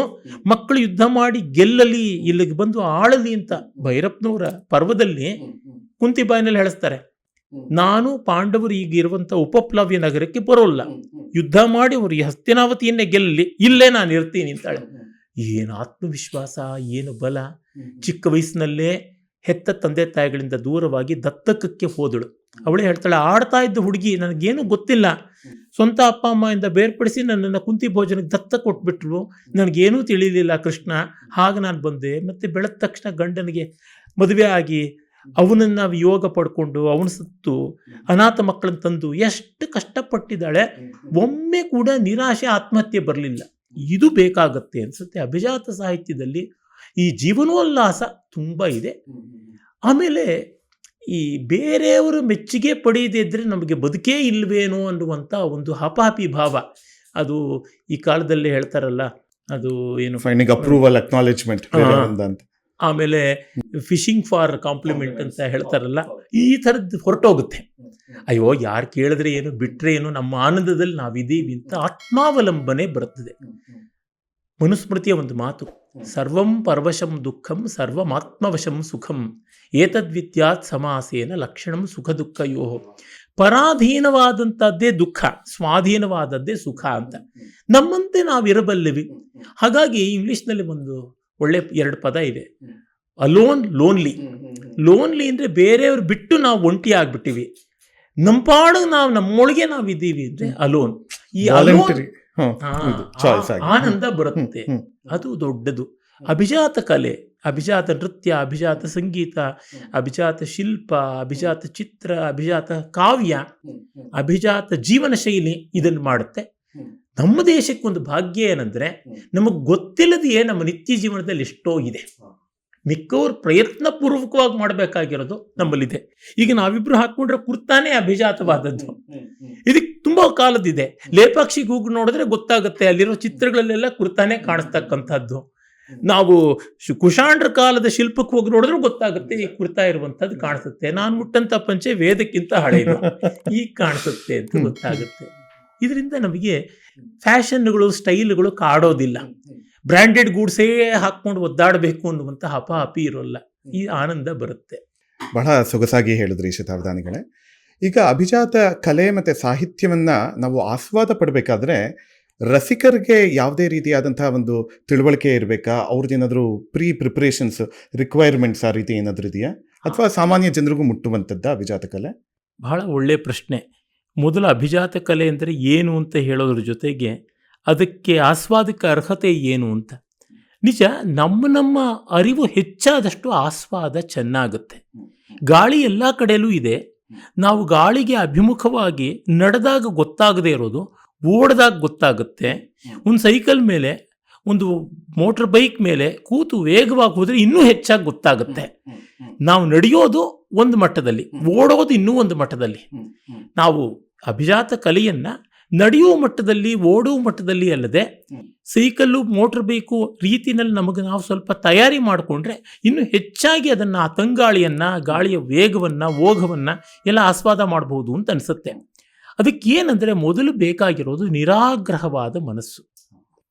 ಅಂದರೆ ಇದರಿಂದ ಏನು ಸಿಗುತ್ತೆ, ಇದು ಏನು ಮಹಾ ಕೊಟ್ಟೀತು ಅನ್ನೋದು ಬಿಡಬೇಕು. ಮಗು ಹೇಗೆ ತಾಯಿ ಹಾಲು ಕುಡಿಯುವಾಗ ತಾಯಿ ತನಗೆ ಕುಡಿಸುವುದು ಹಾಲೇ ಮತ್ತೇನೂ ಅಲ್ಲ ಅನ್ನುವ ಪ್ರೀತಿಯಿಂದ ತಾಯಿಯ ಎದೆ ಬಡಿತದ ನಾದವನ್ನು ಕೇಳ್ತಾ ತನ್ಮಯವಾಗಿ ಕುಡಿತಾ ಹಾಗೇ ನಿದ್ರೆ ಮಾಡುತ್ತಲ್ಲ, ಆ ರೀತಿಯಾಗಿ ನಿರಾಗ್ರಹವಾದ ಒಂದು ಅವ್ಯಾಜವಾದ ಮನಸ್ಸು ಬೇಕಾಗುತ್ತದೆ. ತುಂಬ ಜನಕ್ಕೆ ಅದೇ ಸಮಸ್ಯೆ ಆಗುತ್ತದೆ. ಮತ್ತೆ ಒಂದಿಷ್ಟು ತಾಳ್ಮೆ ಬೇಕು. ಏನಾಗುತ್ತದೆ, ಕೆಲವರು ಹೇಳ್ತಾ ಇರ್ತಾರೆ, ನಿಮ್ಮ ಸಂಗೀತ, ನಿಮ್ಮ ನೃತ್ಯ, ನಿಮ್ಮದೆಲ್ಲ ಅರ್ಥ ಆಗಬೇಕು, ನಿಮ್ಮ ಸಾಹಿತ್ಯ ಅಂತಂದರೆ ಒಂದು 5 ವರ್ಷ ಕಷ್ಟಪಡಬೇಕು, ಅಷ್ಟು ಕಾಲ ನಾವು ಬದುಕೇ ಇರೋದಿಲ್ಲ ಅಂತ. ನೀವು ಒಂದು 2 ವರ್ಷ ಕಷ್ಟಪಟ್ಟರೆ 60 ವರ್ಷ ಆನಂದವಾಗಿರಬಹುದು ಅಂತ ನಾನು ಹೇಳ್ತೀನಿ.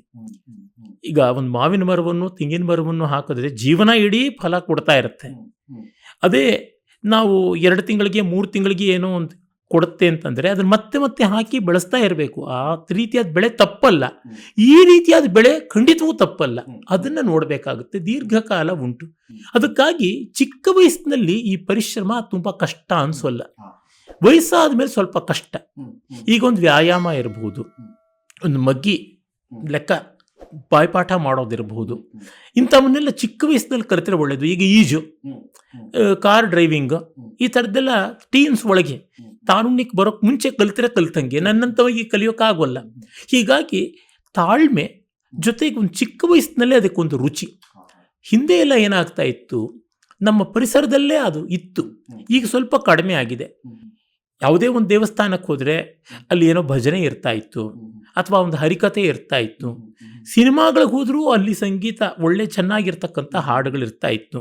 ಈಗ ಸ್ವಲ್ಪ ಹುಡುಕೊಂಡು ಹೋಗಬೇಕು. ಆದರೆ ಯೂಟ್ಯೂಬ್ ಮೊದಲಾದಂಥ ಅನುಕೂಲತೆಗಳು ಬಂದ ಮೇಲೆ ಎಲ್ಲೆಲ್ಲಿಯೂ ಸಿಗುವಂತೆ ಇದೆ, ಮಿಕ್ಕವನ್ನು ಪಕ್ಕಕ್ಕಿಟ್ಟು ಇದನ್ನು ಇಟ್ಕೊಳ್ಬೇಕು. ಹೀಗಾಗಿ ನಿರಾಗ್ರಹ ಬುದ್ಧಿ, ತಾಳ್ಮೆ, ಅದು ಎರಡೂ ಬೇಕು. ಮತ್ತು ತಾಳ್ಮೆ ಜೊತೆಗೇನೆ ಸಮಯವೂ ಇದೆ. ಮತ್ತು ಚಿಕ್ಕ ವಯಸ್ಸಿಗೆ ಅದು. ಈಗ ಪೀಕ್ ಅವರಲ್ಲಿ ಓಡಾಟ ಎಷ್ಟು ಕಷ್ಟ ಬೆಂಗಳೂರಿನಂಥ ಮಹಾನಗರ, ಮಹಾನರಕದಲ್ಲಿ. ಆದರೆ ಸ್ವಲ್ಪ ಬೆಳಗ್ಗಿನ ಜಾವದಲ್ಲೇ ಪ್ರಯಾಣ ಮಾಡಿದ್ರೆ ಬಹಳ ಬೇಗ ನಾವು ತಲುಪಿಬಿಡ್ತೀವಿ. ಅಂದರೆ ಏನರ್ಥ, ಜೀವನದ ಆರಂಭದಲ್ಲಿ ಇವುಗಳನ್ನು ಸ್ವಲ್ಪ ಮೈಗೂಡಿಸಿಕೊಂಡ್ರೆ ಗಮ್ಯವನ್ನು ಬೇಗ ಸೇರ್ತೀವಿ. ಸುಮ್ಮನೆ ಟ್ರಾಫಿಕ್ ಜಾಮಲ್ಲಿ ಹೊಗೆ ಕುಡಿತಾ, ಧೂಳು ಕುಡಿತಾ, ಜಗಳ ಆಡಿಕೊಂಡು ರೋಡ್ ರೇಜ್ ಅಂತೀವಲ್ಲ, ಅದೆಲ್ಲ ಇಲ್ಲದೇ ಇರುತ್ತೆ ಅಂತ ಗೊತ್ತಾಗುತ್ತೆ. ಇದು ಬೇಕಾಗುತ್ತದೆ. ಆಮೇಲೆ ಆಯಾ ವಿಷಯಗಳ ಬಗ್ಗೆ, ಆಯಾ ಕಲೆಗಳು ಮತ್ತೊಂದನ್ನು ಆಸ್ವಾದ ಮಾಡ್ತೀವಲ್ಲ, ಅದ್ರ ಬಗ್ಗೆ ಒಂದಿಷ್ಟು ಓದ್ಕೋಬೇಕು, ಒಂದಿಷ್ಟು ತಿಳ್ಕೋಬೇಕು. ತಿಳಿದವ್ರ ಜೊತೆಗೆ ಸಹವಾಸ. ಮುಖ್ಯವಾಗಿ ಬೇಕಾಗಿರೋದೇನೆಂದರೆ ನಿಜವಾದ ರಸಿಕರು, ನಿಜವಾದ ಸಹೃದಯರ ಜೊತೆಯಲ್ಲಿ ಸಹವಾಸ.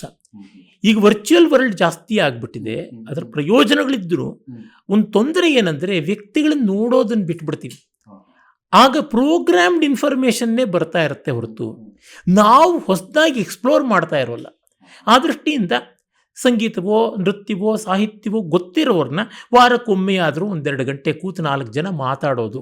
ಹಿಂದೆ ಎಲ್ಲ ಹರಟೆ ಕಟ್ಟೆಗಳಿರ್ತಾ ಇದ್ವಲ್ಲ, ಆ ರೀತಿ ಹಾಗೆ ಮಾಡ್ತಾ ರುಚಿನ ಬೆಳೆಸ್ಕೊಳ್ಬೇಕು. ಮತ್ತು ಮನೆಗಳಲ್ಲಿ ನಮಗೆ ಬಿಡುವಾಗಿದ್ದಾಗ ಒಂದಷ್ಟು ಕೇಳಬೇಕು. ಬೆಳಗ್ಗೆ ವ್ಯಾಯಾಮ ಮಾಡ್ತೀವಿ, ವರ್ಕಪ್ ಅಂದಾಗ ಫಾಸ್ಟ್ ಬೀಟ್ ಸಂಗೀತ ಬಿಟ್ಟು ನಮ್ಮ ಶಾಸ್ತ್ರೀಯ ಸಂಗೀತವನ್ನು ಸ್ವಲ್ಪ ಕೇಳಿದ್ರೆ ಒಳ್ಳೆಯದು. ಅಥವಾ ರಾತ್ರಿ ಮಲಗೋಕ್ಕಿಂತ ಮುಂಚೆ ನೆಮ್ಮದಿಯಾಗಿ ಒಂದು ಸಂಗೀತ ಕೇಳೋದು ಒಳ್ಳೆಯದು. ಕಾರ್ ಡ್ರೈವ್ ಮಾಡ್ತಾ ಇರುವಾಗ ಈಗ ಎಷ್ಟೆಷ್ಟೆಲ್ಲ ಒಳ್ಳೊಳ್ಳೆ ಒಂದು ಭಾಷಣಗಳೆಲ್ಲ ಬಂದಿವೆ. ಶ್ರೋತೃಗಳಿಗೆ ಹೇಳ್ತಾ ಇದ್ದೆ, ನಮ್ಮ ಅರ್ಜುನನೇ ಎಷ್ಟೋ ಭಾಷಣಗಳನ್ನು ಈ ರೀತಿಯಲ್ಲಿ ಮಾಡಿರೋದುಂಟು. ಸಾಹಿತ್ಯಕ್ಕೆ ಸಂಬಂಧಪಟ್ಟಂಥದ್ದು ಗೋಖಲೆ ಸಾರ್ವಜನಿಕ ಸಂಸ್ಥೆ ಎಷ್ಟೆಷ್ಟೋ ಒಳ್ಳೊಳ್ಳೆ ಸಾವಿರಾರು ಗಂಟೆಗಳ ಸಾಹಿತ್ಯದ ಕಲೆಯ ಕಾರ್ಯಕ್ರಮಗಳನ್ನೆಲ್ಲ ಮಾಡಿಸಿರೋದುಂಟು. ಅಂದರೆ ಅವುಗಳನ್ನು ಕೇಳಬಹುದು. ಓದೋಕ್ಕೆ ಶ್ರಮ ಇದೆ ಅಂದರೆ ಕೇಳಬಹುದು. ಹೀಗೆ ಮಾಡಿಕೊಂಡು ಯಾವುದಿದೆ ಅದರಿಂದ ಪಡ್ಕೊಳ್ಬಹುದು. ಎಲ್ಲರೂ ಕೂಡ ಕಲಾವಿದರಾಗಬೇಕಾಗಿಲ್ಲ, ಕಲಾ ರಸಿಕರಾದರೆ ಸಾಕು. ಎಲ್ಲರೂ ಅಡುಗೆ ಮಾಡೋದು ಕಲಿಯದೇ ಇದ್ರು ಕಲಿತ ಅಡಿಗೆಯನ್ನು ಆಸ್ವಾದಿಸ್ತಕ್ಕಂಥ ಹಸಿವನ್ನು ಇಟ್ಕೊಂಡ್ರೆ ಸಾಕಾಗುತ್ತೆ ಅಂತ ಅನಿಸುತ್ತೆ. ಒಬ್ಬೊಬ್ಬರು ಒಂದೊಂದು ರೀತಿ ಮಾಡ್ಬೋದು. ಹೀಗಾಗಿ ಅಭಿಜಾತ ಕಲೆಯಲ್ಲಿ ನಮಗೆ ಇನ್ನೂ ಗಂಭೀರವಾಗಿ ತೊಡಗಿಸ್ಕೊಳ್ಬೇಕು ಅನ್ನೋರಿಗೆ ಇರುವುದೊಂದೇ ಪದ್ಧತಿ, ಅದು ಗುರುವಿನ ಹತ್ತಿರಕ್ಕೆ ಹೋಗೋದು.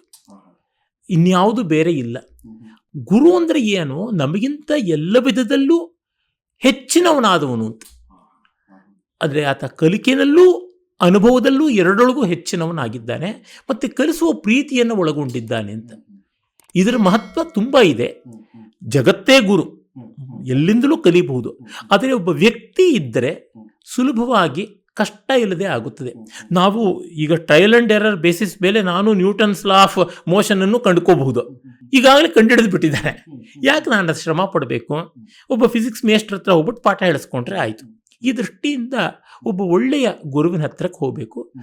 ಆ ಗುರುವಿನ ಬಗ್ಗೆ ಒಂದು ಒಳ್ಳೆಯ ಸುಭಾಷಿತ ಇದೆಯಲ್ಲ, ಬಹವೋ ಗುರವಸ್ಸಂತಿ ಶಿಷ್ಯ ವಿತ್ತಾಪಹಾರಕಃ. ಶಿಷ್ಯರ ದುಡ್ಡನ್ನು ಕಿತ್ಕೊಳ್ಳೋವಂಥ ಬೇಕಾದಷ್ಟು ಗುರುಗಳಿದ್ದಾರೆ. ಅರೆ ತಮೇವ ವಿರಲಂ ಮನ್ಯೆ ಶಿಷ್ಯ ಚಿತ್ತಾಪಹಾರಕಂ ಅಂತ. ಶಿಷ್ಯರ ಮನಸ್ಸನ್ನು ಸೆಳೀತಕ್ಕಂಥ ಗುರುಗಳು ಬಹಳ ವಿರಳ ಅಂತ ಅವ್ರು ಹುಡುಕಿ ನೋಡಬೇಕಾಗುತ್ತದೆ. ಆಮೇಲೆ ನಮಗಿಂತ ಒಂದು ಹೆಜ್ಜೆ ಮುಂದೆ ಇದ್ದವರನ್ನು ಗುರು ಅಂತ ಗೌರವಿಸ್ಬೋದು. ಈ ಕಾಲದಲ್ಲಿ ಬಂದಿರೋ ದೊಡ್ಡ ಸಮಸ್ಯೆ ಏನಂದ್ರೆ, ಪ್ರಶ್ನೆ ಮಾಡುವ ಬುದ್ಧಿ ಬಂತು, ಉತ್ತರಕ್ಕಾಗಿ ಕಾಯುವ ಬುದ್ಧಿ ಹೊರಟೋಯ್ತು. ತಾಳ್ಮೆ ಹೋಯ್ತು. ಪ್ರಶ್ನೆ ಯಾರೂ ಮಾಡಬಹುದು. ಚತುರ್ಮುಖ ಬ್ರಹ್ಮನನ್ನೇ ಇಂಥ ಕಚಡ ಸೃಷ್ಟಿ ಮಾಡೋಕೆ ನಿಂಗೆ 4 ತಲೆ ಯಾಕೋಬೇಕು ಅಂತ ಕೇಳಬಹುದು. ಅದೇನು ದೊಡ್ಡ ವಿಷಯ ಅಲ್ಲ. ಆದರೆ ಉತ್ತರ ಪಡ್ಕೊಳ್ಳೋಷ್ಟು ತಾಳ್ಮೆ ಇಟ್ಕೊಳ್ಬೇಕಲ್ವ. ಆ ದೃಷ್ಟಿಯಿಂದ ಒಳ್ಳೆಯ ಕಲಿಕೆ ಇದ್ದಂಥವ್ರು ನೋಡ್ಬೋದು. ಮತ್ತು ಈ ಕಾಲದಲ್ಲಿ ವಿದ್ಯಾಭ್ಯಾಸದಲ್ಲೂ ಈ ಬಗ್ಗೆ ಅನುಕೂಲತೆಗಳನ್ನು ಮಾಡಿಕೊಡ್ತಾ ಇದ್ದಾರೆ. ಈಗ NEP ಇತ್ಯಾದಿಗಳಲ್ಲೆಲ್ಲ ಬೇರೆ ಬೇರೆ ಕಲೆಗಳನ್ನು, ಸಾಹಿತ್ಯವನ್ನು ಕಲಿಯುವಂಥದ್ದು ಮಾಡ್ಕೊಂಡಿದ್ದಾರೆ. ಮತ್ತು ಒಂದೊಂದು ಮಾಧ್ಯಮಗಳಲ್ಲೂ ಇದೆ. ಯೂಟ್ಯೂಬ್ನಿಂದನೇ ಎಷ್ಟು ಕಲಿಯಬಹುದಾದದ್ದಿದೆ. ಹೀಗೆಲ್ಲ ಅವಕಾಶಗಳು ಉಂಟು ಅಂತ ನಂಗೆ ಅನಿಸುತ್ತೆ. ಆದರೆ ಇಲ್ಲಿ ಒಂದು ನನಗೆ ಬಹಳ ದುಃಖ ಆಗೋದೇನೆಂದರೆ, ಅಭಿಜಾತ ಸಂಗೀತ, ಅಭಿಜಾತ ನೃತ್ಯ, ಅಭಿಜಾತ ಶಿಲ್ಪ, ಇದು ಅಭಿಜಾತ ಮಾತ್ರವಲ್ಲದೆ ಪಾಪ್ಯುಲರ್ ಅಂತೀವಲ್ಲ, ಲೈಟ್ ಮ್ಯೂಸಿಕ್ ಅಂತೀವಿ, ಬೇರೆ ಬೇರೆ ಸಂಗೀತ ಅಂತೀವಿ, ಬ್ರೇಕ್ ಡಾನ್ಸ್ ಅಂತೀವಿ, ಬಾಲಿವುಡ್ ಡಾನ್ಸ್, ಇವೆಲ್ಲ ಕಲಿಯೋದಕ್ಕೂ ಒಂದು ವ್ಯವಸ್ಥೆ ಇದೆ. ಅಭಿಜಾತ ಸಾಹಿತ್ಯವನ್ನು ಕಲಿಬೇಕು ಅನ್ನೋರೂ ಕಡಿಮೆ, ಕಲಿಸ್ತೀವಿ ಅನ್ನೋರು ಕಡಿಮೆ, ಕಲಿಬೇಕು ಅನ್ನೋ ವ್ಯವಸ್ಥೆಯೂ ಇಲ್ಲ. ಅದೊಂದು ದುರಂತ. ನನಗೆ ಕನ್ನಡ ಮಾತಾಡೋಕ್ಕೆ ಬರುತ್ತೆ, ನನಗೆ ತೆಲುಗು ಮಾತಾಡೋಕ್ಕೆ ಬರುತ್ತೆ, ಅದರಿಂದ ನನಗೆ ಗೊತ್ತಾಗುತ್ತೆ ಅಂದರೆ, ಇವತ್ತು ಕನ್ನಡ ಮಾತಾಡೋನಿಗೆ ಪಂಪಾರನ್ನ, ಕುಮಾರವ್ಯಾಸ, ಲಕ್ಷ್ಮೀಶ ಗೊತ್ತಾಗೋಲ್ಲ. ಅದನ್ನೊಂದು ದೀಕ್ಷೆಯಿಂದ ಕಲಿಬೇಕು. ಪಂಪಾರನ್ನ, ಕುಮಾರವ್ಯಾಸ ಯಾಕೆ, DVG ಕುವೆಂಪು, ಪೂತಿನ ಗೊತ್ತಾಗೋದಿಲ್ಲ. ಹಾಗಾಗಿ ಇದನ್ನು ಒಂದು ವ್ಯವಸ್ಥಿತವಾಗಿ ಕಲಿಬೇಕು. ಇಲ್ಲಿ ನಮ್ಮ ವಿಶ್ವವಿದ್ಯಾಲಯಗಳು, ನಮ್ಮ ವಿದ್ಯಾಸಂಸ್ಥೆಗಳು, ಯಾವುದು ಸರ್ಕಾರಿಯ ಮತ್ತೊಂದು ಅಂತೀವಲ್ಲ, ಅವು ಹೆಚ್ಚು ದುಡಿಬೇಕು. ಅವು ದುಡಿಯದೆ ಈ ಒಂದು 50-60 ವರ್ಷದಲ್ಲಿ ಸತತವಾಗಿ ಈ ವಿದ್ವತ್ತೆ, ಈ ಪರಿಶ್ರಮ ಕಡಿಮೆ ಆಗ್ತಾ ಇರೋದು ದುಃಖದ ಸಂಗತಿ. ಈ ವಿಷಯದಲ್ಲಿ TV ವೆಂಕಟಾಚಲ ಶಾಸ್ತ್ರಿಗಳಂಥ ದೊಡ್ಡ ವಿದ್ವಾಂಸರೆಲ್ಲ ತುಂಬ ದುಃಖದಿಂದ ಬರವಣಿಗೆ ಮಾಡಿದ್ದಾರೆ, ಇದು ಯಾತಕ್ಕೆ ಹೀಗಾಗಿದೆ ಅಂತ. ಇದನ್ನು ಬಿಟ್ಟರೆ ನಮ್ಮ ಶಿಕ್ಷಣ ಪದ್ಧತಿಯ ಜೀವಾಳ ಹೋದಂತೆ. ಈಗ ವಿಜ್ಞಾನಕ್ಕೆ, ತಂತ್ರಜ್ಞಾನಕ್ಕೆ, ಫಿಸಿಕ್ಸು, ಮ್ಯಾಥಮೆಟಿಕ್ಸ್ ಅಂತೀವಲ್ಲ, ಗಣಿತ, ಭೌತಶಾಸ್ತ್ರ ಎರಡೂ ಬಹಳ ಮುಖ್ಯ. ಅದಿಲ್ಲದೆ ಇಲ್ಲವೇ ಇಲ್ಲ. ಹಾಗೆ ಅಭಿಜಾತ ಕಲೆಯಲ್ಲಿ ಕೂಡ ಈ ಬಗೆಯ ಒಂದು ಪ್ರತಿಭೆ ವ್ಯುತ್ಪತ್ತಿ ಅಂತ, ಒಂದು ಇನ್ಬಾರ್ನ್ ಇಮ್ಯಾಜಿನೇಟಿವ್ ಪವರ್ ಅಂತೀವಲ್ಲ, ಜೀನಿಯಸ್, ಮತ್ತು ಎರುಡಿಷನ್, ಪಾಂಡಿತ್ಯ, ಇದು ತುಂಬ ಬೇಕು. ಇದನ್ನು ಪಡ್ಕೊಳ್ಳುವಂತೆ ಆಗಬೇಕು ಅನಿಸುತ್ತೆ. ಬಹಳ ಸೊಗಸಾಗಿ ಹೇಳಿದ್ರಿ. ರಸಿಕನ್ಗೆ ಇರಬೇಕಾಗಿರುವಂತಹ ಬಾಧ್ಯತೆಗಳು ಯಾವುದು, ಅವನಿಗೆ ತಿಳುವಳಿಕೆ ಯಾವ ರೀತಿಯಾಗಿರಬೇಕು ಅಂತ ಹೇಳೋದ್ರ ಜೊತೆಗೆ, ಒಬ್ಬ ಕಲಾವಿದನಿಗೆ ಸಾಹಿತ್ಯ ರಚನೆ ಮಾಡೋರಿಗೂ ಕೂಡ ಇರಬೇಕಾದಂತಹದ್ದು ತಿಳುವಳಿಕೆ ಅಥವಾ ವಿದ್ಯಾಭ್ಯಾಸ ಯಾವ ರೀತಿಯಾದಂಥದ್ದು ಅಂತ ಹೇಳಿದ್ರಿ. ವೀಕ್ಷಕರ ಗಮನಕ್ಕೆ ಶತಾವಧಾನಿ ಗಣೇಶ್ ಅವರ 10,000 ಗಂಟೆಗಳಕ್ಕೂ ಹೆಚ್ಚು ಗಂಟೆಗಳ ಕಾಲದ ಉಪನ್ಯಾಸಗಳು ಗೋಖಲೆ ಸಾರ್ವಜನಿಕ ವಿಚಾರ ಸಂಸ್ಥೆ ಆ ಯೂಟ್ಯೂಬ್ ವಾಹಿನಿಯಲ್ಲಿ ಕಾಣಬಹುದು. ಅನೇಕ ಶಾಸ್ತ್ರ ವಿಷಯಗಳು ಮತ್ತು ಅನೇಕ ಸಾಹಿತ್ಯ ಪ್ರಕಾರಗಳ ಪರಿಚಯ, ಮತ್ತು ಅಭಿಜಾತ ಸಂಸ್ಕೃತ, ಕನ್ನಡ, ತೆಲುಗು ಸಾಹಿತ್ಯ ಮತ್ತು ನವೋದಯದ ಸಾಹಿತ್ಯದ ಪರಿಚಯ ಎಲ್ಲವನ್ನೂ ಕೂಡ ದೀರ್ಘವಾಗಿ ಮಾಡಿಕೊಟ್ಟಿದ್ದಾರೆ. ಆ ಒಂದು ಉಪನ್ಯಾಸ ಸರಣಿಗಳನ್ನ ಕೇಳಿದ್ರೇ ಎಷ್ಟೋ ಪ್ರಯೋಜನ ಆಗುತ್ತೆ. ಈ ಅಭಿಜಾತ ಕಲೆಯ ಒಂದು ಪ್ರಪಂಚಕ್ಕೂ ಒಂದು ಒಳ್ಳೆಯ ಪ್ರವೇಶ ದ್ವಾರವಾಗುತ್ತೆ. ಅದರ ಆಳ ಅಗಲಗಳನ್ನು ಕೂಡ ತಿಳ್ಕೊಳ್ಳೋದಕ್ಕೆ ಉಪಯೋಗ ಆಗುತ್ತೆ. ಅದರ ಉಪಯೋಗವನ್ನು ಎಲ್ಲರೂ ಪಡಿಬೇಕು ಅಂತ ವಿನಂತಿ.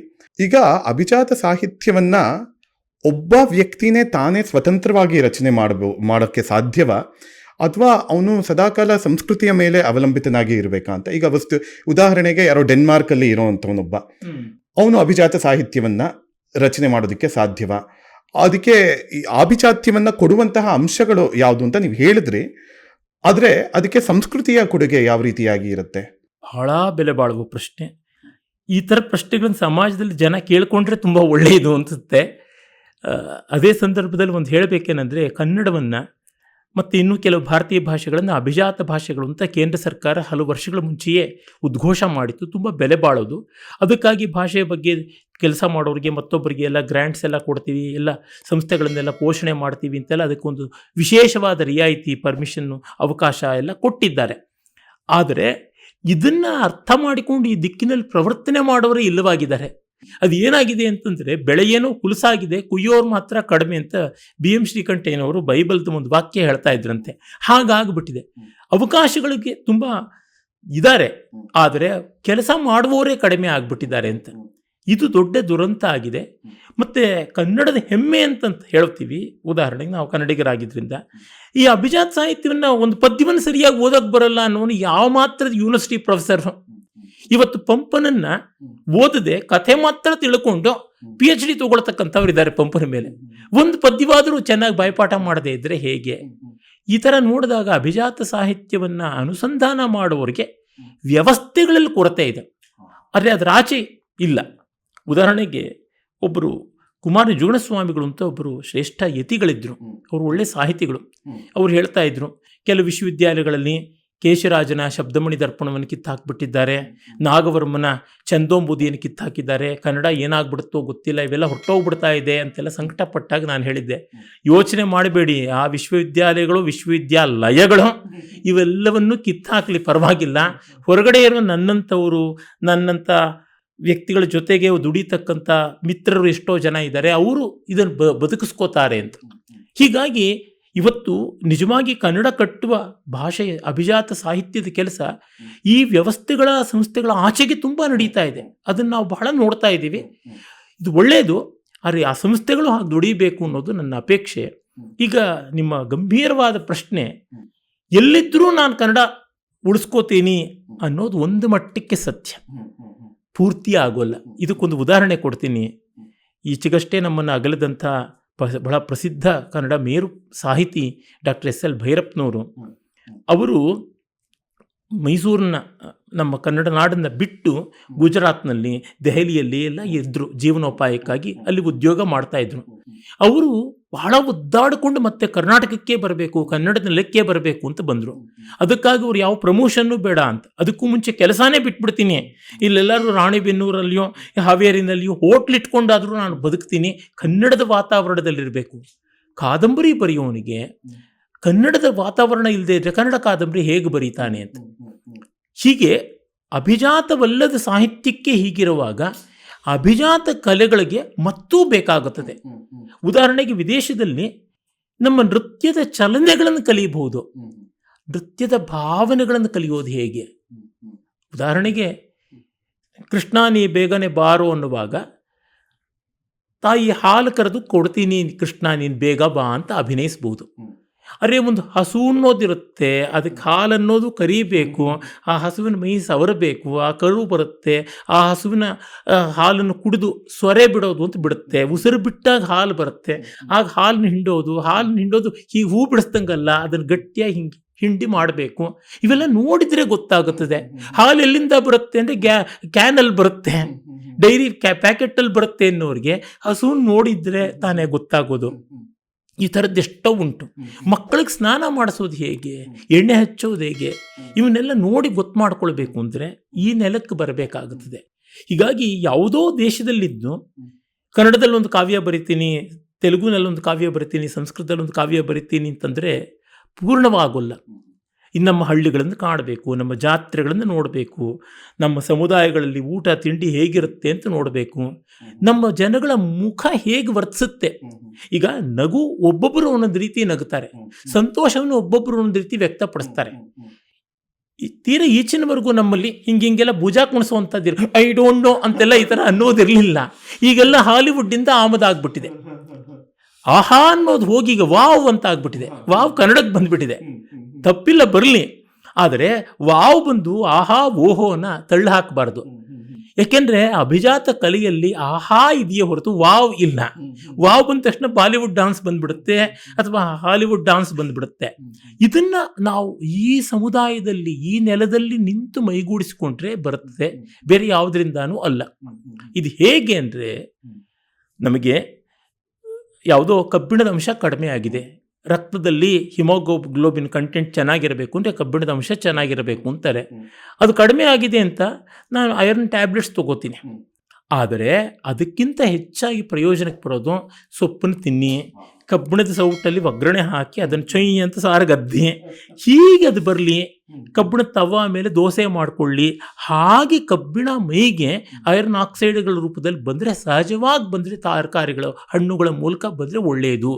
ಜಿಂಕ್ ಕಡಿಮೆ ಆಗಿದೆ, ಜಿಂಕಿನ ತುಂಡುಗಳನ್ನು ತಿನ್ನೋಕ್ಕಾಗುತ್ತೆ, ಆಗೋದಿಲ್ಲ. ಆಗ ಆಳಕ್ಕೆ ಬೇರುಗಳೆಲ್ಲ ಆಳಕ್ಕೆ ಹೋಗಿರ್ತಕ್ಕಂಥ ಈ ಕೆಲವು ಹಣ್ಣುಗಳು, ಕಿತ್ತಳೆ ಹಣ್ಣಿರ್ಬೋದು, ಹಲಸಿನ ಹಣ್ಣು, ಮಾವಿನ ಹಣ್ಣು, ಇಂಥದ್ದನ್ನು ತಿನ್ನಬೇಕಾಗುತ್ತೆ. ಮೇಲ್ಮೇಲೆ ಬೆಳೀತಕ್ಕಂಥದ್ದಾಗೋದಿಲ್ಲ. ಈಗ ಬಾಳೆ ತುಂಬ ಆಳಕ್ಕೆ ಬೇರೆ ಎಳೆಯೋಲ್ಲ. ಬಾಳೆಹಣ್ಣನ್ನು ತಿಂದರೆ ಬೇರೆ ಬೇರೆ ಅಂಶಗಳು ಸಿಗುತ್ತವೆ, ಆದರೆ ಇವುಗಳನ್ನು ತಿಂದಾಗ ಸಿಗತಕ್ಕಂಥವು ಅಲ್ಲಿ ಸಿಗೋದಿಲ್ಲ. ಅಲ್ಲಿ ಪೊಟ್ಯಾಸಿಯಂ ಜಾಸ್ತಿ ಸಿಗ್ಬೋದು, ಜಿಂಕ್ ಸಿಗೋದಿಲ್ಲ. ಈ ರೀತಿಯಾದ ಸಮಸ್ಯೆಗಳಿವೆಯಲ್ಲ, ಅದಕ್ಕೆ ಇಲ್ಲಿ ಬೇರೂರಬೇಕು, ಇಲ್ಲಿ ಮಾಡಬೇಕು ಅಂತನ್ನುವುದು ಗೊತ್ತಾಗುತ್ತೆ. ಅದರಿಂದ ಏನೇ ಮಾಡಲಿ ಪಾಟ್ ಒಳಗೆ ಬೆಳೆದಂಥ ಗಿಡಗಳ ತರಹ ಈ ನೆಲಕ್ಕೆಂಟಿಕೊಂಡು ಬದುಕುವಂಥದ್ದೇ ಇಲ್ಲಿ ಬೇರೂರದಂಥದ್ದು. ಅದಕ್ಕೇನೆ ವಿದೇಶದಲ್ಲಿ ಓದ್ತಕ್ಕಂಥ ಸಂಸ್ಕೃತ ಬೇರೆ ಬೇರೆ ಭಾಷೆಗಳನ್ನೆಲ್ಲ ಸೌತ್ ಈಸ್ಟ್ ಏಷ್ಯನ್ ಸ್ಟಡೀಸ್ ಈ ಥರ ಮಾಡುವಂಥ ಪ್ರೊಫೆಸರ್ಗಳು ಇಲ್ಲಿ ಸೆಬ್ಯಾಟಿಕ ಅಂತ ಹೇಳ್ಬಿಟ್ಟಿದ್ದನು 3 ತಿಂಗಳು 4 ತಿಂಗಳು ವರ್ಷಕ್ಕೊಮ್ಮೆ ಬಂದು ಇಲ್ಲೆಲ್ಲ ನೋಡಿಕೊಂಡು ಕಲಿತ್ಕೊಂಡು ಹೋಗ್ತಾರೆ. ಅವ್ರು ಯಾವ ಮಾತ್ರ ಕಲಿತರು, ಯಾವ ಮಾತ್ರ ಅದಕ್ಕೆ ಪ್ರಾಮಾಣಿಕರಾಗಿದ್ದಾರೆ ಬೇರೆ ಮಾತು. ಅವ್ರಿಗೆ ಗೊತ್ತಾಗಿದೆ, ಯಾರು ನಮ್ಮ ಭಾಷೆಗಳಲ್ಲಿ ದುಡಿಯಲ್ಲ, ಕೇವಲ ಅದನ್ನು ಒಂದು ಶವಪರೀಕ್ಷೆ ಪೋಸ್ಟ್ ಮಾರ್ಟಮ್ ಥರ ಮಾಡ್ತಾರೆ, ಅವ್ರಿಗೇ ಇದು ಬೇಕು ಅನಿಸಿದೆ. ಇನ್ನು ಅಲ್ಲಿಯೇ ಬದುಕಬೇಕು ಅನ್ನೋರಿಗೆ ಎಷ್ಟು ಬೇಕು ಅಂತ ಗೊತ್ತಾಗುತ್ತೆ. ಈಗ ನಮ್ಮಂಥ ಲೌಕಿಕರಿಗೆ ಸಾಹಿತ್ಯದಿಂದ, ಕಲೆಯಿಂದ ಸಾಕಷ್ಟು ಪ್ರಯೋಜನ ಉಂಟಾಗುತ್ತೆ, ಮತ್ತು ಕ್ಷಣಿಕವಾದರೂ ಅದು ಒಂದು ಆನಂದಕ್ಕೆ ನಮ್ಮನ್ನು ಕರ್ಕೊಂಡು ಹೋಗುತ್ತೆ, ಮೌಲ್ಯ ಪ್ರಜ್ಞೆಯನ್ನು ಜಾಗೃತಗೊಳಿಸುತ್ತೆ ಅಂತೆಲ್ಲ ಆಯಿತು. ಈಗ ವೇದಾಂತಿಗಳಿಗೆ, ಮುಮುಕ್ಷುಗಳಿಗೂ ಏನಾದರೂ ಪ್ರಯೋಜನ ಇದೆಯಾ ಕಲೆಯಿಂದ, ಸಾಹಿತ್ಯದಿಂದ? ಖಂಡಿತ ಇದೆ. ಕಲೆ ಸಾಹಿತ್ಯ ಬಹಳ ಒಂದು ಏನಂದರೆ, ಮತ್ತೆ ಮಂಕುತಿಮ್ಮನ ಕಗ್ಗ ಜ್ಞಾಪಕ ಬರುತ್ತೆ. ದೇವ ಮಂದಿರ, ಭಜನೆ, ಪೂಜೆ, ಪ್ರಸಾದಗಳು, ಜೀವನದ ಅಲಂಕಾರ, ಮನಸ್ಸಿನ ಉದ್ಧಾರ, ಭಾವಮಂ ಕ್ಷುಲ್ಲ ಜಗದಿಂ ಬಿಡಿಸಿ ಮೈಲಿಯುವುದು ಆವುದಾದೊಡ ಮೊಳಿತು ಮಂಕುತಿಮ್ಮ ಅಂತಂದರು. ಅದೇ ತರಹ ಆಗುಂಬೆ, ಅಸ್ತಮಯ, ದ್ರೋಣ ಪರ್ವತದುದಯ, ತ್ಯಾಗರಾಜನ ಗಾನ, ವಾಲ್ಮೀಕಿ ಕವನ ಆಗಿಸವೇ ತಾವಿವೆಂ ಅಂತರಂಗದಿ ಯೋಗ ಪುಲಕಾಂಕುರವ ಮಂಕುತಿಮ್ಮ ಅಂತಂದರು. ಒಂದು ಆಗುಂಬೆಯ ಸೂರ್ಯಾಸ್ತ ನೋಡೋದು ತುಂಬ ಚೆನ್ನಾಗಿರುತ್ತೆ. ಆಗುಂಬೆಯಲ್ಲಿ ದ್ರೋಣ ಪರ್ವತದುದಯ ಅಂದರೆ ಕುದುರೆ ಮುಖ, ಚಂದ್ರದ್ರೋಣ ಪರ್ವತದಲ್ಲಿ ಸೂರ್ಯೋದಯವೋ ಚಂದ್ರೋದಯವೋ ಆಗೋದನ್ನು ನೋಡೋದಕ್ಕೆ ತುಂಬ ಚೆನ್ನಾಗಿರುತ್ತೆ. ತ್ಯಾಗರಾಜರ ಗಾನ, ವಾಲ್ಮೀಕಿ ಕವನ, ವಾಲ್ಮೀಕಿ ರಾಮಾಯಣ ಇರ್ಬೋದು, ತ್ಯಾಗರಾಜರ ಸಂಗೀತ, ಇದು ಒಬ್ಬೊಬ್ಬರು ಹೆಸರೇಳಿರೋದು ಪದ್ಯ ಚೌಕಟ್ಟಿಗೆ. ದೊಡ್ಡ ದೊಡ್ಡ ಅನೇಕ ಕವಿಗಳು, ಗಾಯಕರಿದ್ದಾರೆ. ಆಗಿಸವೇ ತಾವಿವೆಂ ಅಂತರಂಗದಿ ಯೋಗ ಪುಲಕಾಂಕುರವ, ಒಂದು ಯೋಗಾನುಭವದ ರೋಮಾಂಚನವನ್ನು ಉಂಟು ಮಾಡುತ್ತೆ ಅಂತ. ಹೀಗಾಗಿ ಇವು ಎಲ್ಲರಿಗೂ ಬೇಕು. ನಮ್ಮಲ್ಲಿ ಸಾಮಾನ್ಯವಾಗಿ ಜೀವನಾವಶ್ಯಕತೆ ಅಂತನ್ನುವಾಗ ಫುಡ್, ಕ್ಲೋದಿಂಗ್, ಶೆಲ್ಟರ್ ಅಂತೆಲ್ಲ ಹೇಳ್ತಾರೆ. ರೋಟಿ ಕಪಡ ಅವ್ರ ಮಕಾನ್ ಅಂತ ಒಂದು ಸ್ಲೋಗನ್ ಆಗಿತ್ತು, ಸಿನಿಮಾ ಕೂಡ ಬಂದಿತ್ತು. ಹಾಗೆ ಆಹಾರ ಬೇಕು, ಬಟ್ಟೆ ಬೇಕು, ವಸತಿ ಬೇಕು, ಇವೆಲ್ಲ ನಮಗೆ ಮುಖ್ಯವಾದ ಹಕ್ಕುಗಳು ಅಂತೆಲ್ಲ ಕೇಳ್ತೀವಿ. ಇದೆಲ್ಲ ಉಂಟು. ಆದರೆ ಇವುಗಳ ಜೊತೆಗೆ ರಸಾನುಭವವೂ ಒಂದು ಬಹಳ ಮುಖ್ಯವಾದದ್ದು ಅಂತ ನಾನು ಹೇಳ್ತೀನಿ. ಆಹಾರ, ನಿದ್ರೆ ಇತ್ಯಾದಿಗಳ ಜೊತೆಯಲ್ಲಿ ಬಟ್ಟೆ ಬರೆಗಳ ಜೊತೆಗೆ ರಸಾನುಭವ. ಯಾಕೆಂದರೆ ನಾವಾಗಿರುವ ಕಾಲ, ಆ ದೃಷ್ಟಿಯಿಂದ ನೋಡಿದಾಗ ಇದು ಎಚ್ಚರದ ನಿದ್ರೆ ಇಲ್ಲದೆ ಮನುಷ್ಯನಿಗೆ ಬುದ್ಧಿ ಕೆಟ್ಟಂಗೆ ಹೇಗಾಗುತ್ತೋ, ರಸಾನುಭವ ಎಚ್ಚರದಲ್ಲಿ ವಿಶ್ರಾಂತಿ ಪಡಿತಕ್ಕಂಥ ಸ್ಥಿತಿ. ನಮಗೆ ನಮ್ಮ ರಾಗದ್ವೇಷಗಳು, ಲೈಕ್ಸು ಡಿಸ್ಲೈಕ್ಸು, ಸದಾ ಈ ಕಡೆ ಆ ಕಡೆ ಹೆಗಲ ಮೇಲೆ ಕೂತಂಥ ದೆವ್ವಗಳು.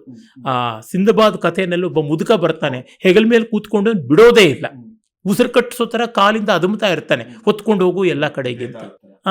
ಹಾಗಾಗತ್ತೆ. ಇಲ್ಲಿ ರಸಾನುಭವ ಏನು ಮಾಡುತ್ತೆ, ನಾವು ನಮ್ಮ ಚಿಂತೆಯನ್ನು ಮರೆತು, ನಾವು ಅನ್ನೋದನ್ನು ಮರೆತು ಕ್ಷಣಕಾಲ ನಾವು ನಿಜವಾದ ನಾವಾಗಿರೋ ಥರ ಮಾಡುತ್ತೆ.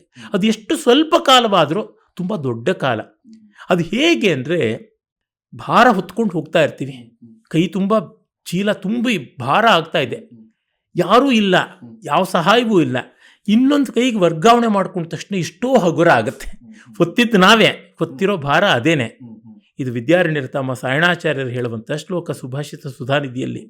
ಹೇಗೆ ಭಾರ ಒಂದು ಕೈಯಿಂದ ಇನ್ನೊಂದು ಕೈಗೆ ಬದಲಾಯಿಸ್ಕೊಂಡ್ರೆ ಹಗುರ ಆಗುತ್ತೋ ಹಾಗೆ ಕಲೆಗಳು ಒಂದು ಕ್ಷಣ ನಮ್ಮನ್ನು ನಾವು ಮೈಮರೆಯುವಂತೆ ಮಾಡಿ ನಮ್ಮ ಅರಿವನ್ನು ಮಾಡಿಕೊಡುತ್ತೆ. ಈ ಅರಿವಿನಲ್ಲಿ ಆನಂದ ಇದೆ. ಈ ಆನಂದ ಮಿಕ್ಕೆಲ್ಲವನ್ನೂ ಬಾಳಿಸುತ್ತೆ. ತೈತ್ರೇಯ ಉಪನಿಷತ್ತಲ್ಲಿ ಆನಂದವಲ್ಲಿಯಲ್ಲಿ ಒಂದು ಮಾತು ಬರುತ್ತೆ, ಕೋವ ನ್ಯಾತ್ ಕಫ್ ಪ್ರಾಣ್ಯಾತ್ ಯದೇಶ ಆಕಾಶ ಆನಂದೋ ನ ಸ್ಯಾತ್. ಈ ಪರಿಸರದಲ್ಲಿ ಆನಂದ ಇಲ್ಲದೆ ಇದ್ದರೆ ಯಾರು ತಾನೇ ಉಸಿರಾಡೋಕ್ಕಾಗ್ತಾ ಇತ್ತು, ಯಾರು ತಾನೇ ಮಿಸುಕಾಡೋಕ್ಕಾಗ್ತಾ ಇತ್ತು ಅಂತ. ಈ ಆನಂದವನ್ನು ಪರಿಪೂರ್ಣವಾಗಿ ಕೊಡೋದು ಬ್ರಹ್ಮಾನಂದ ಅಂತ ವೇದಾಂತಿಗಳು ಹೇಳ್ತಾರೆ. ದೊಡ್ಡದು, ತುಂಬ ದೊಡ್ಡದದು. ನಾವು ಅಲ್ಲಿವರೆಗೂ ಹೋಗಿಲ್ವಲ್ಲ ಸ್ವಾಮಿ. ನಿಮ್ಮ ಹೆಸರಿನಲ್ಲಿ ಒಂದು 10 ಕೋಟಿ ರೂಪಾಯಿ ಬ್ಯಾಂಕಲ್ಲಿ ಡೆಪಾಸಿಟ್ ಇಟ್ಟರೆ ನೀವು ಯಾವ ಕೆಲಸಕ್ಕೂ ಹೋಗದೆ ಆರಾಮಕ್ಕೆ ಬದುಕಬಹುದು ಅಂತಾರೆ. ಯಾರಿಡೋರು 10 ಕೋಟಿ ರೂಪಾಯಿ ಡೆಪಾಸಿಟ್ಟು? ಆಗೋಲ್ಲ. ಆಗ ತಿಂಗಳು ನಿಮಗೆ 10,000 ಕಳಿಸ್ಕೊಡ್ತೀವಿ, 20,000 ಕಳಿಸ್ಕೊಡ್ತೀವಿ, ಅದ್ರ ಮೇಲೆ ಬದುಕಿ ಅಂದರೆ ಡೆಪಾಸಿಟ್ ಇಡದೆ ಇದ್ರೆ ಪೀಡೆ ಕಳೀತು. ತಿಂಗಳಿಗೂ ನನಗಷ್ಟು ಬಂದರೆ ಸಾಕು ಅಂತೀವೋ ಇಲ್ವೋ? ಈ ರಸಾನಂದ ತಿಂಗಳಿಗೂ ನಮಗೆ ಬರುವಂಥ ಒಂದು, ಅದನ್ನು ನೀವು ಬೇಕಾದ್ರೆ ಡೋಲ್ ಅಂತ ಅಮೇರಿಕಾದಲ್ಲಿ ಹೇಳ್ತಾರಲ್ಲ, ಹಾಗೆ ಬೇಕಾದ್ರೆ ಹೇಳಿ, ಇಲ್ಲಿ ಕೊಡ್ತಕ್ಕಂಥ ಬಿಟ್ಟಿ ಭಾಗ್ಯ ಅಂತನ್ನಿ, ಏನಾದರೂ ಅನ್ನಿ, ಅದು ಆನಂದ, ರಸಾನಂದ ಆ ಹೊತ್ತಿಗೆ ಬರುತ್ತದೆ. ಅದು ಮತ್ತೆ ಬದುಕುವಂತೆ ಮಾಡುತ್ತದೆ. ಪ್ರಸಿದ್ಧ ಕಾರ್ಟೂನಿಸ್ಟ್ ಆರ್.ಕೆ. ಲಕ್ಷ್ಮಣ್ ಅಂತ ಇದ್ರು. ಅವರು ನಮ್ಮ ಕನ್ನಡದವರೇ ಮೂಲತಃ. ಆರ್.ಕೆ. ನಾರಾಯಣ್ ಅವರು ತಮ್ಮ ಮೈಸೂರಿನವರು. ಅವರು ಕಾರ್ಟೂನ್ಗಳನ್ನ ಟೈಮ್ಸ್ ಆಫ್ ಇಂಡಿಯಾಗೆ ಬರೀತಾ ಇದ್ರು.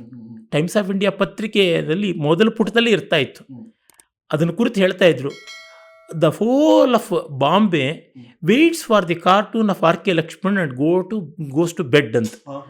ಇವತ್ತು ರಾತ್ರಿ ಮಲಗಿ ನಾಳೆ ಬೆಳಗ್ಗೆ ಒಂದು ಉಲ್ಲಾಸಕಾರಿಯಾದ ಒಂದು ಕಾರ್ಟೂನ್ ನೋಡ್ತೀನಿ, ಮುಖದ ಮೇಲೆ ಒಂದು ಮಂದಹಾಸ ಬರುತ್ತೆ, ಅದಕ್ಕಾಗಿ ಇರ್ತೀನಿ. ಬಾಂಬೆಯ ಯಾಂತ್ರಿಕ ಜೀವನದಲ್ಲಿ ಆರ್.ಕೆ. ಲಕ್ಷ್ಮಣ್ ಕಾರ್ಟೂನ್ ಒಂದು ಮಂದಹಾಸ ಅಂತ. ಡಾಂಟೆ ಅಂತ ಇಟಲಿಯ ಕವಿ ಇದ್ದ, ನಿಮಗೆ ಗೊತ್ತೇ ಇದೆ, ದವೈನ ಕಮಿದಿಯಾ ಬರ್ದೋನು. ಅಲ್ಲಿ ಅವನು ನರಕದ ಆಳಕ್ಕೆ ಕರ್ಕೊಂಡು ಹೋಗ್ತಾನೆ, ನಮ್ಮನ್ನು ತಾನೂ ಹೋಗ್ತಾನೆ. ಫಸ್ಟ್ ಬುಕ್ ಯಾವುದಿದೆ, ಇನ್ಫೆರ್ನೋ, ಅಲ್ಲಿ ಇದ್ದಕ್ಕಿದ್ದಂತೆ ಆ ನರಕದ ಭಯಂಕರವಾದ ಶಾಖ, ಶಕೆ, ಬಿಸಿ, ದುರ್ಗಂಧ, ಕೆಟ್ಟ ವಾತಾವರಣದಲ್ಲಿ ಅವನು ಒಂದು ಹೊಮ್ಯಾರಿಕ್ ಸಿಮಿಲಿ ಅಂತ ಒಂದು ಮಹೋಪಮೆಯನ್ನು ಕೊಡ್ತಾನೆ. ಅದು ಇಟಾಲಿಯನ್ ಕಂಟ್ರಿ ಸೈಡ್ ಅಂತ, ಇಟಲಿಯ ಯಾವುದೋ ಒಂದು ಹಳ್ಳಿಗಾಡಿನ ಓಡಾಟದ ಚಿತ್ರಣ ಕೊಡ್ತಾನೆ.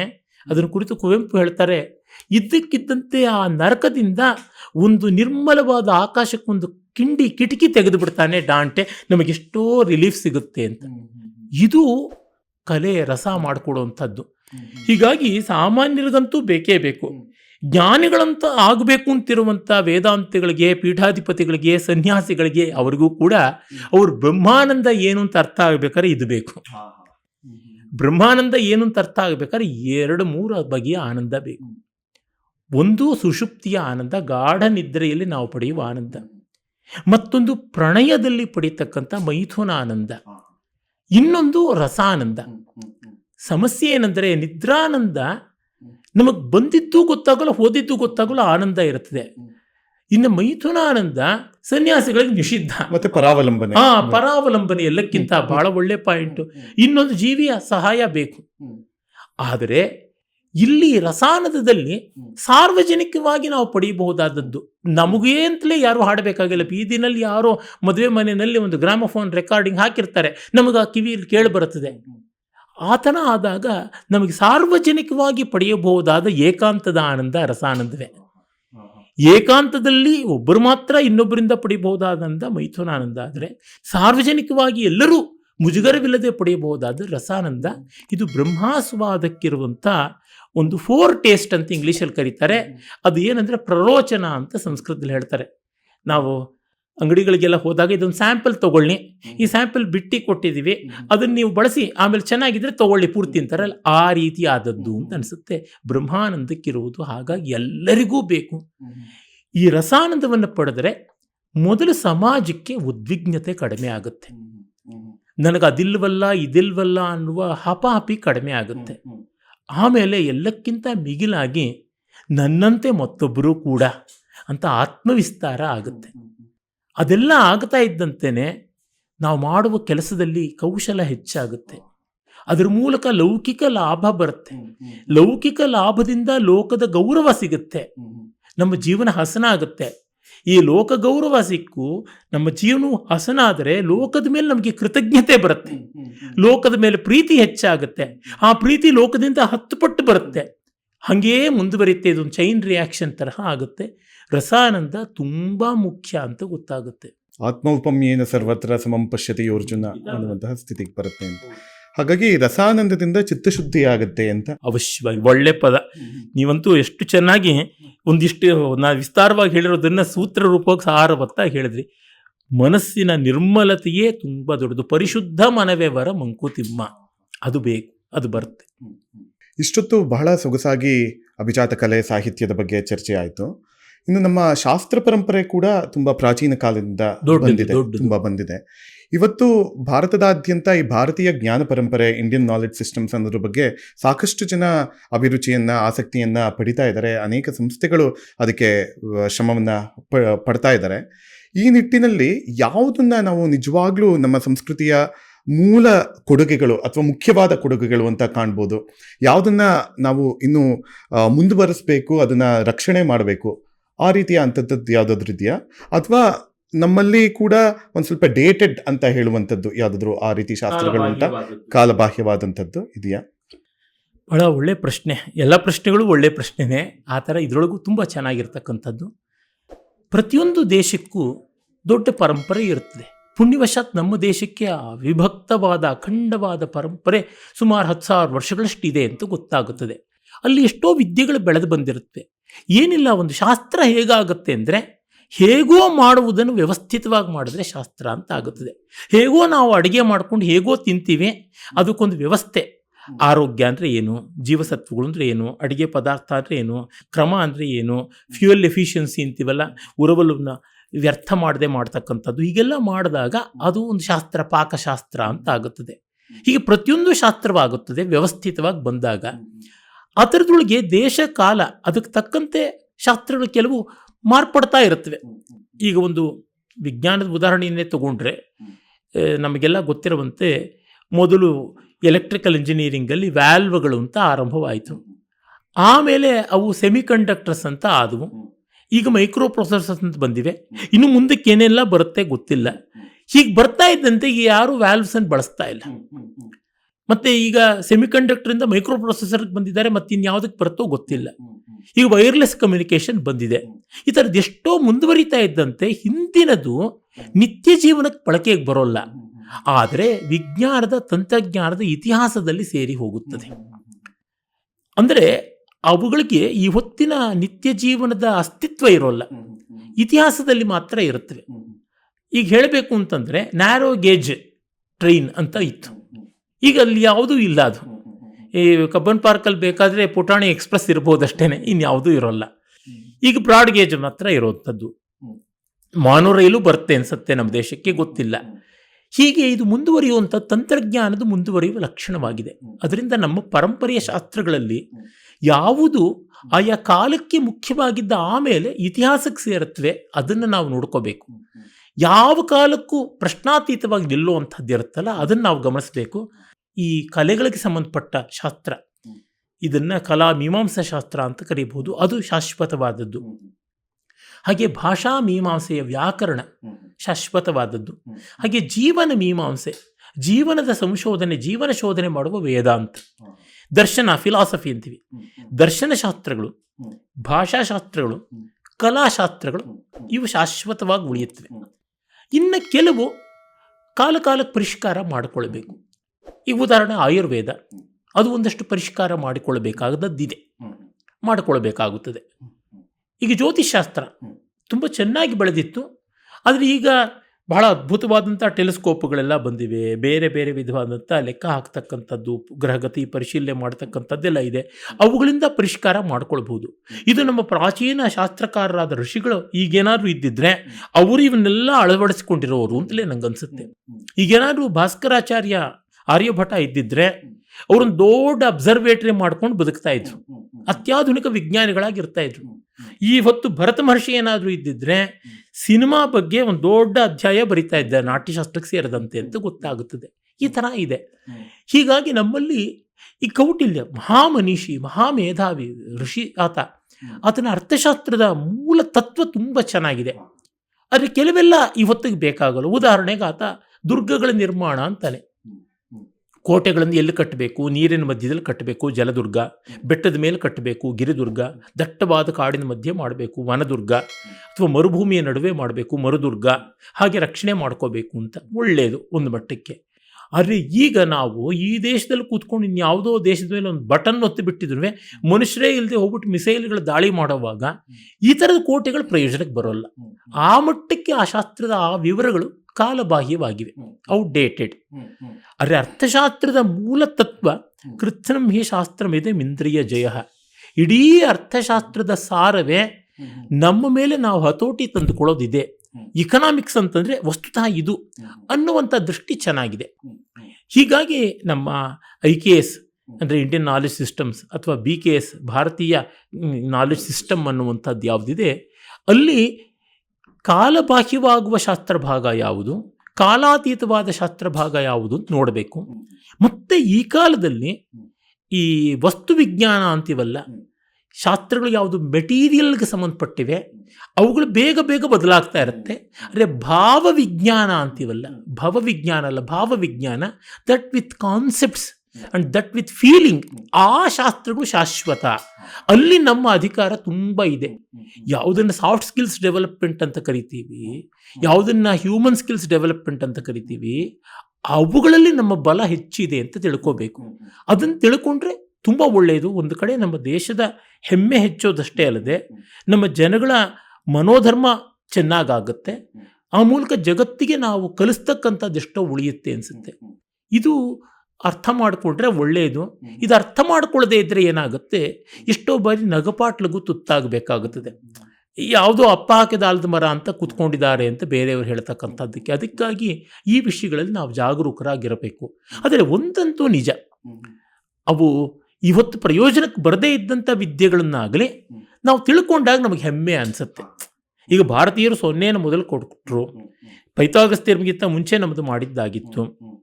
ಈ ರೀತಿಯಾದಂಥ ಎಷ್ಟೋ ಸಂಶೋಧನೆಗಳು, ನ್ಯೂಟನ್ಗೂ ಮುಂಚೆ ಕ್ಯಾಲ್ಕುಲಸ್ ಇತ್ತು ಅನ್ನೋದು ನಮ್ಮ ಹೆಮ್ಮೆಯನ್ನು ಹೆಚ್ಚಿಸತ್ವೆ, ದೇಶಭಕ್ತಿಯನ್ನು ಹೆಚ್ಚಿಸತ್ವೆ.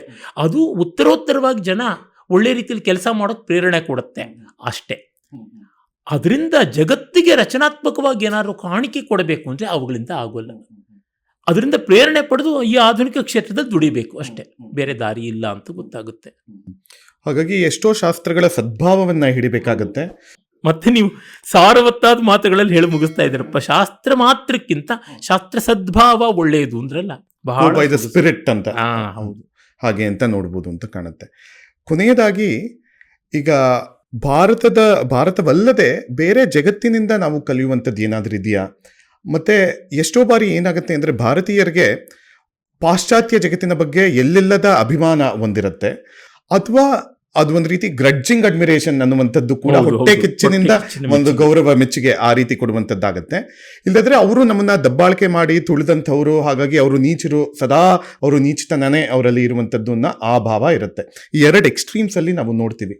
ಇದನ್ನ ನಾವು ಯಾವುದಾದ್ರೂ ವಸ್ತುನಿಷ್ಠವಾಗಿ ನೋಡಿ ಅಲ್ಲಿಂದ ಪ್ರಯೋಜನ ಪಡ್ಕೊಳ್ಳುವಂಥದ್ದು ಏನಾದರೂ ಕಾಣಿಸುತ್ತಾ? ಇದೆ, ತುಂಬ ಇದೆ. ಬಹಳ ಬಹಳ ರೆಲೆವೆಂಟ್, ತುಂಬ ಯುಕ್ತವಾದ ಪ್ರಶ್ನೆ ಇದು ಕೂಡ. ಏನಾಗುತ್ತೆ, ನಾವು ಬ್ರಿಟಿಷರ ದೌರ್ಜನ್ಯಕ್ಕೆ ತುತ್ತಾಗಿ ಸುಮಾರು 250 ವರ್ಷ ಕಾಲ ಒದ್ದಾಡಿದ್ವಿ.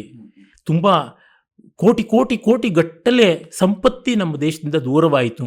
ಅಷ್ಟು ಬಡತನ, ನೋವು, ಸಾವು, ಕೀಳರಿಮೆ ಎಲ್ಲ ನಮ್ಮ ದೇಶಕ್ಕೆ ಬಂತು, ಅದು ನಿಜವೇ. ಆದರೆ ಅದ್ರ ಜೊತೆಗೆ ಒಂದಿಷ್ಟು ಒಳ್ಳೆಯದು ಆಗಿದೆ. ಅದರೊಳಗೆ ಒಂದು ಒಳ್ಳೆಯದು ಅಂತ ಹೇಳ್ಬೋದು ಅಂದರೆ ಇಂಗ್ಲೀಷ್ ಭಾಷೆಯ ಅನಾಹುತಗಳೆಷ್ಟೋ ಇವೆ.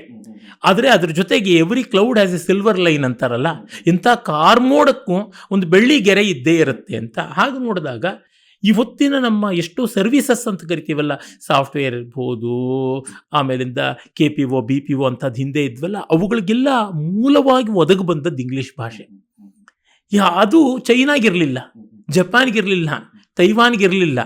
ಈ ಕಾರಣದಿಂದ ನಮಗದು ಒಂದು ವರವಾಯಿತು ಅಂತ ನಾವು ನೋಡ್ಕೊಳ್ಬಹುದು. ಹೀಗಿದ್ದಾಗ ಎಲ್ಲಿಂದಲೂ ಕಲಿಯುವಂಥದ್ದಿರುತ್ತದೆ. ಪಾಶ್ಚಾತ್ಯ ಜಗತ್ತಿನಿಂದ ನಾವು ಕಲಿಯುವಂಥದ್ದೇನೆಂದರೆ, ನಮ್ಮಿಂದ ಜಗತ್ತಿಗೆ ಅರಬ್ಬರ ಮೂಲಕವಾಗಿ ಹೋದಂಥ ವಿಜ್ಞಾನ ತಂತ್ರಜ್ಞಾನಗಳನ್ನು ಅವರು ಮುಂದುವರೆಸಿದ್ರಲ್ಲ, ಅದನ್ನು ನಾವು ಅವರಿಂದ ತಗೊಂಡು ಬರಬೇಕು. ನಾವು ತಿರ್ಗಾ ಹಳೇದನ್ನು ಕಂಡುಹಿಡಿಬೇಕಾಗಿಲ್ಲ. ಆದರೆ ಈಗ ಅವರು ಮುಂದುವರೆಸಿದ್ರಲ್ಲ, ಮೊದಲು ಭಾರತದಲ್ಲಿದ್ದದ್ದು ಒಂದು ಸ್ವಲ್ಪ ಚೈನಾಗೆ ಹೋಯಿತು, ಒಂದು ಸ್ವಲ್ಪ ಪರ್ಷಿಯಾ ಅರೇಬಿಯಾಗೆ ಹೋಯಿತು, ಅಲ್ಲಿಂದ ಇಟಲಿ, ಗ್ರೀಸು, ಇಟಲಿ ಮತ್ತು ಇಡೀ ಯುರೋಪಿಗೆ ಹೋಯಿತು, ಅಲ್ಲಿಂದ ಅಮೆರಿಕಾಗೆ ಹೋಯಿತು. ಹೀಗೆ ಉಂಟು. ಅಲ್ಲೆಲ್ಲ ಹೋಗಿದ್ದನ್ನು ಮತ್ತೆ ನಾವು ಈಗ ಆಧುನಿಕ ವಿದ್ಯಾಭ್ಯಾಸ ಕ್ರಮದಲ್ಲಿ ಕಲಿತಾ ಇದ್ದೀವಿ. ಇಲ್ಲೇ ಕಲಿತೀವಿ, ಅಲ್ಲಿಗೂ ಹೋಗಿ ಬಂದು ಕಲಿತೀವಿ. ಹೀಗೆ ಮಾಡುವಾಗ ಅವರು ಬೆಳೆಸಿದ್ದಾರೆ ಅಂತ ಅನ್ನೋದ್ರ ಬಗ್ಗೆ ಉಪೇಕ್ಷೆ ಇಲ್ಲದೆ ಅದನ್ನು ನಾವು ಕಲಿಯೋಣ. ಇದು ವಿಜ್ಞಾನ ತಂತ್ರಜ್ಞಾನಗಳಿಗಾಗುತ್ತೆ. ಆದರೆ ಮಾನವಿಕ ಶಾಸ್ತ್ರಗಳು ಅಂತ ಕರಿತೀವಲ್ಲ, ಹ್ಯುಮ್ಯಾನಿಟೀಸ್, ಅಲ್ಲವರು ಎಷ್ಟೋ ಕಪಟ, ತಿರುಚೋದು ಎಲ್ಲ ಮಾಡಿದ್ದಾರೆ.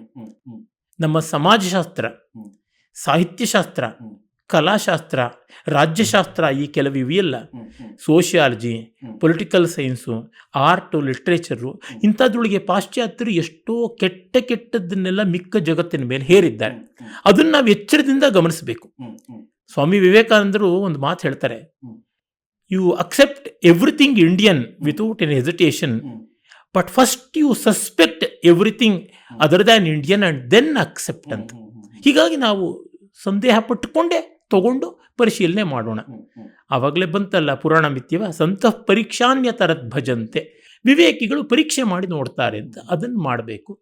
ಹಾಗೆ ಮಾಡುವಲ್ಲಿ ನಾವು ಅವರಿಂದ ವೇದಗಳೇ ಹೇಳಿವೆ, ಅನೋಭದ್ರ ಕ್ರತ ಓಯಂತು ವಿಶ್ವತಃ, ಎಲ್ಲ ಕಡೆಯಿಂದಲೂ ಒಳ್ಳೆಯ ವಿಷಯಗಳು ಬರಲಿ ಅಂತ. ಅದು ಬಂದೇ ಬರಲಿ. ಅಲ್ಲಿಂದ ನಾವು ಕಲಿಬಹುದಾದದ್ದು, ಉದಾಹರಣೆಗೆ ಅವರು ಮಿಕ್ಕ ಪ್ರಪಂಚವನ್ನೆಲ್ಲ ಹೊಲಗೆಡಿಸಿದ್ರು, ತಾವು ತಮ್ಮ ಪ್ರಪಂಚವನ್ನು ಚೆನ್ನಾಗಿಟ್ಕೊಂಡ್ರು. ಪರಿಸರ ನೈರ್ಮಲ್ಯ ಮತ್ತು ಪರಿಸರ ರಕ್ಷಣೆ, ಈ ಕಾಳಜಿ ಎಲ್ಲ. ನಾವು ಲೋಕಕಂಟಕರಾಗೋದು ಬೇಡ, ನಮ್ಮಲ್ಲಿ ನಾವು ಕಾಪಾಡಿಕೊಳ್ಳೋಣ, ಡಾಕ್ಯುಮೆಂಟೇಶನ್ ಪದ್ಧತಿ ಆ ಥರದ್ದು. ಅದೇ ರೀತಿಯಾದದ್ದು ಪ್ರತಿಯೊಂದನ್ನು ದಾಖಲೆ ಮಾಡ್ತಕ್ಕಂಥದ್ದು. ನಮ್ಮಲ್ಲಿ ಎಷ್ಟು ವಿಷಯಗಳಿವೆ ದಾಖಲೆ ಮಾಡಿಲ್ಲ. ಅಲ್ಲಿ ಪ್ರತಿಯೊಂದು ಸಣ್ಣ ಪುಟ್ಟ ವಿಷಯಗಳು ದಾಖಲೆಗೊಳಗಾಗುತ್ತೆ. ಅದರಿಂದಲೇ he is the master who has information ಅಂತಾರಲ್ಲ, ಯಾರ ಹತ್ರ ಮಾಹಿತಿ ಇದೆಯೋ ಅವನೇ ದೊಡ್ಡವನು. ಅವ್ರಿಗೆ ತುಂಬ ಮಾಹಿತಿ ಇದೆ. ಹಾಗಾಗಿ ನಾವು ನಮ್ಮಲ್ಲಿ ಇರ್ತಕ್ಕಂಥ ದಾಖಲೆ ಮಾಡಬೇಕಾದದ್ದು ತುಂಬ ಉಂಟು. ಇದಕ್ಕೆ ಇದು ಹಳ್ಳಿದು, ಇದು ನಗರದ್ದು, ಇದು ಜಾನಪದ, ಇದು ಅಭಿಜಾತ ಭೇದ ಇಲ್ಲದೆ ಎಲ್ಲವನ್ನೂ ದಾಖಲೆ ಮಾಡಿ ಪರಿಶೀಲನೆ ಮಾಡಿ ನೋಡಬೇಕಾಗುತ್ತದೆ. ಅದು ಒಂದು ಮಾಡಬೇಕು.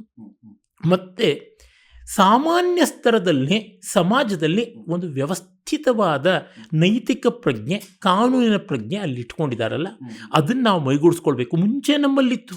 ಸ್ವಾತಂತ್ರ್ಯೋತ್ತರ ಭಾರತದಲ್ಲಿ ಎಲ್ಲ ಹಾಳಾದವು, ಸ್ವಾತಂತ್ರ್ಯ ಪೂರ್ವದಲ್ಲಿತ್ತು.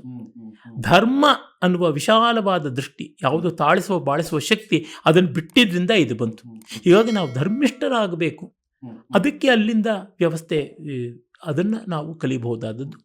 ಆಮೇಲೆ ನಾವು ಅವರಿಂದ ಮೈಗೂಡಿಸಿಕೊಳ್ಳಬಹುದಾದ ಹಲವು ಅಂಶಗಳಲ್ಲಿ ಒಂದು ಏನಂದರೆ, ಎಲ್ಲೇ ಯಾವುದೇ ಚೆನ್ನಾಗಿರುವಂಥದ್ದಿದ್ರೂ ನಮ್ಮದನ್ನಾಗಿ ಮಾಡ್ಕೋಬೇಕು ಅಥವಾ ನಾವು ಅದನ್ನು ಕಲಿಬೇಕು ಅಂತ ಮಾಡ್ಕೊಂಡಿದ್ದಾರಲ್ಲ, ಆ ಗುಣ, ಆ ಒಂದು ಪಾಸಿಟಿವ್ ರಜೋಗುಣ ಅಂತೀವಲ್ಲ, ಅದನ್ನು ನಾವು ಕಲಿಬಹುದೇನೋ ಅಂತ ಅನಿಸುತ್ತೆ. ಇನ್ನು ಹಲವಿವೆ, ಇಷ್ಟಕ್ಕೆ ಅದನ್ನು ನಿಲ್ಲಿಸ್ಬೋದು ಅನ್ಸುತ್ತೆ. ಬಹಳ ಸಂತೋಷ. ಕೊನೆಯದಾಗಿ, ಈಗ 60 ವರ್ಷಗಳ ಹಿಂದೆ GP ರಾಜರತ್ನಂ ಅವರು ಮಾನ್ಯ ಡಾಕ್ಟರ್ DV ಗುಂಡಪ್ಪನವ್ರನ್ನ ಕೇಳಿದಂತಹ ಪ್ರಶ್ನೆ, ಈಗಿನ ಭಾರತೀಯ ಯುವಕರ ಪಾತ್ರ ಏನು ನಮ್ಮ ಸಂಸ್ಕೃತಿಯ ರಕ್ಷಣೆಗೆ ಮತ್ತು ರಾಷ್ಟ್ರೀಯತೆಯ ಜಾಗರಣೆಗೆ, ಇಲ್ಲ ಯಾವ ರೀತಿ ಅನಿಸುತ್ತೆ 60 ವರ್ಷಗಳ ಬಳಿಕ ಇವತ್ತು ಇದೇ ಪ್ರಶ್ನೆ ಕೇಳಿದ್ರೆ? ಆ ಪ್ರಶ್ನೆಗೆ ಅದೇ ಉತ್ತರವೇ. DV ಜಿಯವರು ಅವತ್ತು ಏನು ಹೇಳಿದ್ರು, ಯುವಕರದೇ ಪಾತ್ರ ದೊಡ್ಡದು, ಯುವಕರು ಬರಬೇಕು ಅಂತ. ನನಗೆ ತುಂಬ ಸಂತೋಷ ಏನಂತಂದರೆ, ಯಾವುದನ್ನು DV ಜಿಯವರು ಹೆಚ್ಚಿನ ಪ್ರಮಾಣದಲ್ಲಿ ಕಾಣೋಕ್ಕಾಗಲಿಲ್ವೋ, ನಾನು ಕಾಣೋ ಥರ ಆಗ್ತಾ ಇದೆ, ನೀವುಗಳೆಲ್ಲ ಅದನ್ನು ಮಾಡ್ತಾ ಇದ್ದೀರಾ ಅಂತ ಬಹಳ ಸಾರ್ವಜನಿಕವಾಗಿ ನಾನು ಅದಕ್ಕೆ ಕೃತಜ್ಞತೆಯ ಗೌರವ ಸಲ್ಲಿಸಬೇಕು. ನನ್ನ ತರುಣ ಮಿತ್ರರು ನನಗಿಂತ ಸರ್ವತೋಮುಖವಾಗಿ ಪ್ರಜ್ಞಾಶಾಲಿಗಳಾಗಿ, ಪ್ರತಿಭಾಶಾಲಿಗಳಾಗಿ, ಕ್ರಿಯಾಶಾಲಿಗಳಾಗಿ, ದೇಶಭಕ್ತರಾಗಿ, ತುಂಬ ವಿವೇಕಿಗಳಾಗಿದ್ದಾರೆ. ಆ ವಿವೇಕವನ್ನು ಎಲ್ಲ ಕಡೆ ಹಂಚ್ತಾ ಇದ್ದಾರೆ, ಅರ್ಜುನನೂ ಸೇರಿದಂತೆ. ನನ್ನ ಹಲವರು ಗೆಳೆಯರಿದ್ದಾರೆ, ಉದಾಹರಣೆಗೆ ಶಶಿಕಿರಣ ಇರ್ಬೋದು, ಹಲವರಿದ್ದಾರೆ. ಇದನ್ನು ನೋಡಿದಾಗ ನಂಗೆ ತುಂಬ ಹೆಚ್ಚು ಸಂತೋಷ ಆಗುತ್ತೆ. ಅದರಿಂದ ಅದೇನೆ ಸ್ವಧರ್ಮವನ್ನು ನಾನು ಯಾವುದನ್ನು ಚೆನ್ನಾಗಿ ಮಾಡಬಲ್ಲೆ, ನನ್ನ ಚೆನ್ನ ಜಗತ್ತಿಗೂ ಬೇಕೋ, ಅದನ್ನು ನಾನು ಮಾಡೋದ್ರೊಳಗೆ ಆನಂದ ಪಡ್ತೀನೋ ಅಂಥದ್ದನ್ನು ಮಾಡ್ತೀವಿ ಅನ್ನೋದಾದರೆ ಸಾಕಾಗುತ್ತೆ, ಬೇಕಾಗಷ್ಟಾಗುತ್ತೆ. ಅದು ನಡೀತಾ ಇದೆ. ಈ ಒಳ್ಳೆಯ ಕಾಲ ಬಂದಿದೆ, ಈ ಒಳ್ಳೆಯ ಕಾಲವನ್ನು ಕಾಪಾಡಿಕೊಳ್ಬೇಕು ಅಂತ ನನಗನ್ಸುತ್ತೆ. ಈಗ ಭಾರತೀಯ ಪರಂಪರೆಯ ಬಗ್ಗೆ, ನಮ್ಮ ದೇಶಾಭಿಮಾನ, ಇದೆಲ್ಲ ಹೆಚ್ಚಾಗ್ತಾ ಇದೆ. ಇದು ಜ್ಞಾನಪೂರ್ವಕವಾಗಿ ಆಗಬೇಕು. ಅದು ಹೇಳ್ತಾರಲ್ಲ, ತೋರಣ ಕಟ್ಟಿದ ತಕ್ಷಣ ಅಡುಗೆ ಮನೇಲಿ ಪೂರ್ಣ ಸಿದ್ಧ ಆಗೋಲ್ಲ ಅಂತ. ಅಭಿಮಾನದಿಂದ ಮುಂದೆ ಕೆಲಸ ಆಗಬೇಕು. ಆ ಕೆಲಸ ಆಗೋದಕ್ಕೆ ನಿಮ್ಮಂಥವ್ರ ಕೆಲಸವೇ ಪ್ರೇರಣೆ ಆಗುತ್ತೆ ಅಂತ ನಂಗೆ ಅನಿಸುತ್ತೆ. ಬಹಳ ಧನ್ಯವಾದ. ಇಷ್ಟೊತ್ತು 1.5 ಗಂಟೆಗಳ ಕಾಲ ನಮ್ಮೊಂದಿಗೆ ಶತಾವಧಾನಿ ಡಾಕ್ಟರ್ ಗಣೇಶ್ ಅವರು ಸಂವಾದವನ್ನು ನಡೆಸಿದ್ದಾರೆ.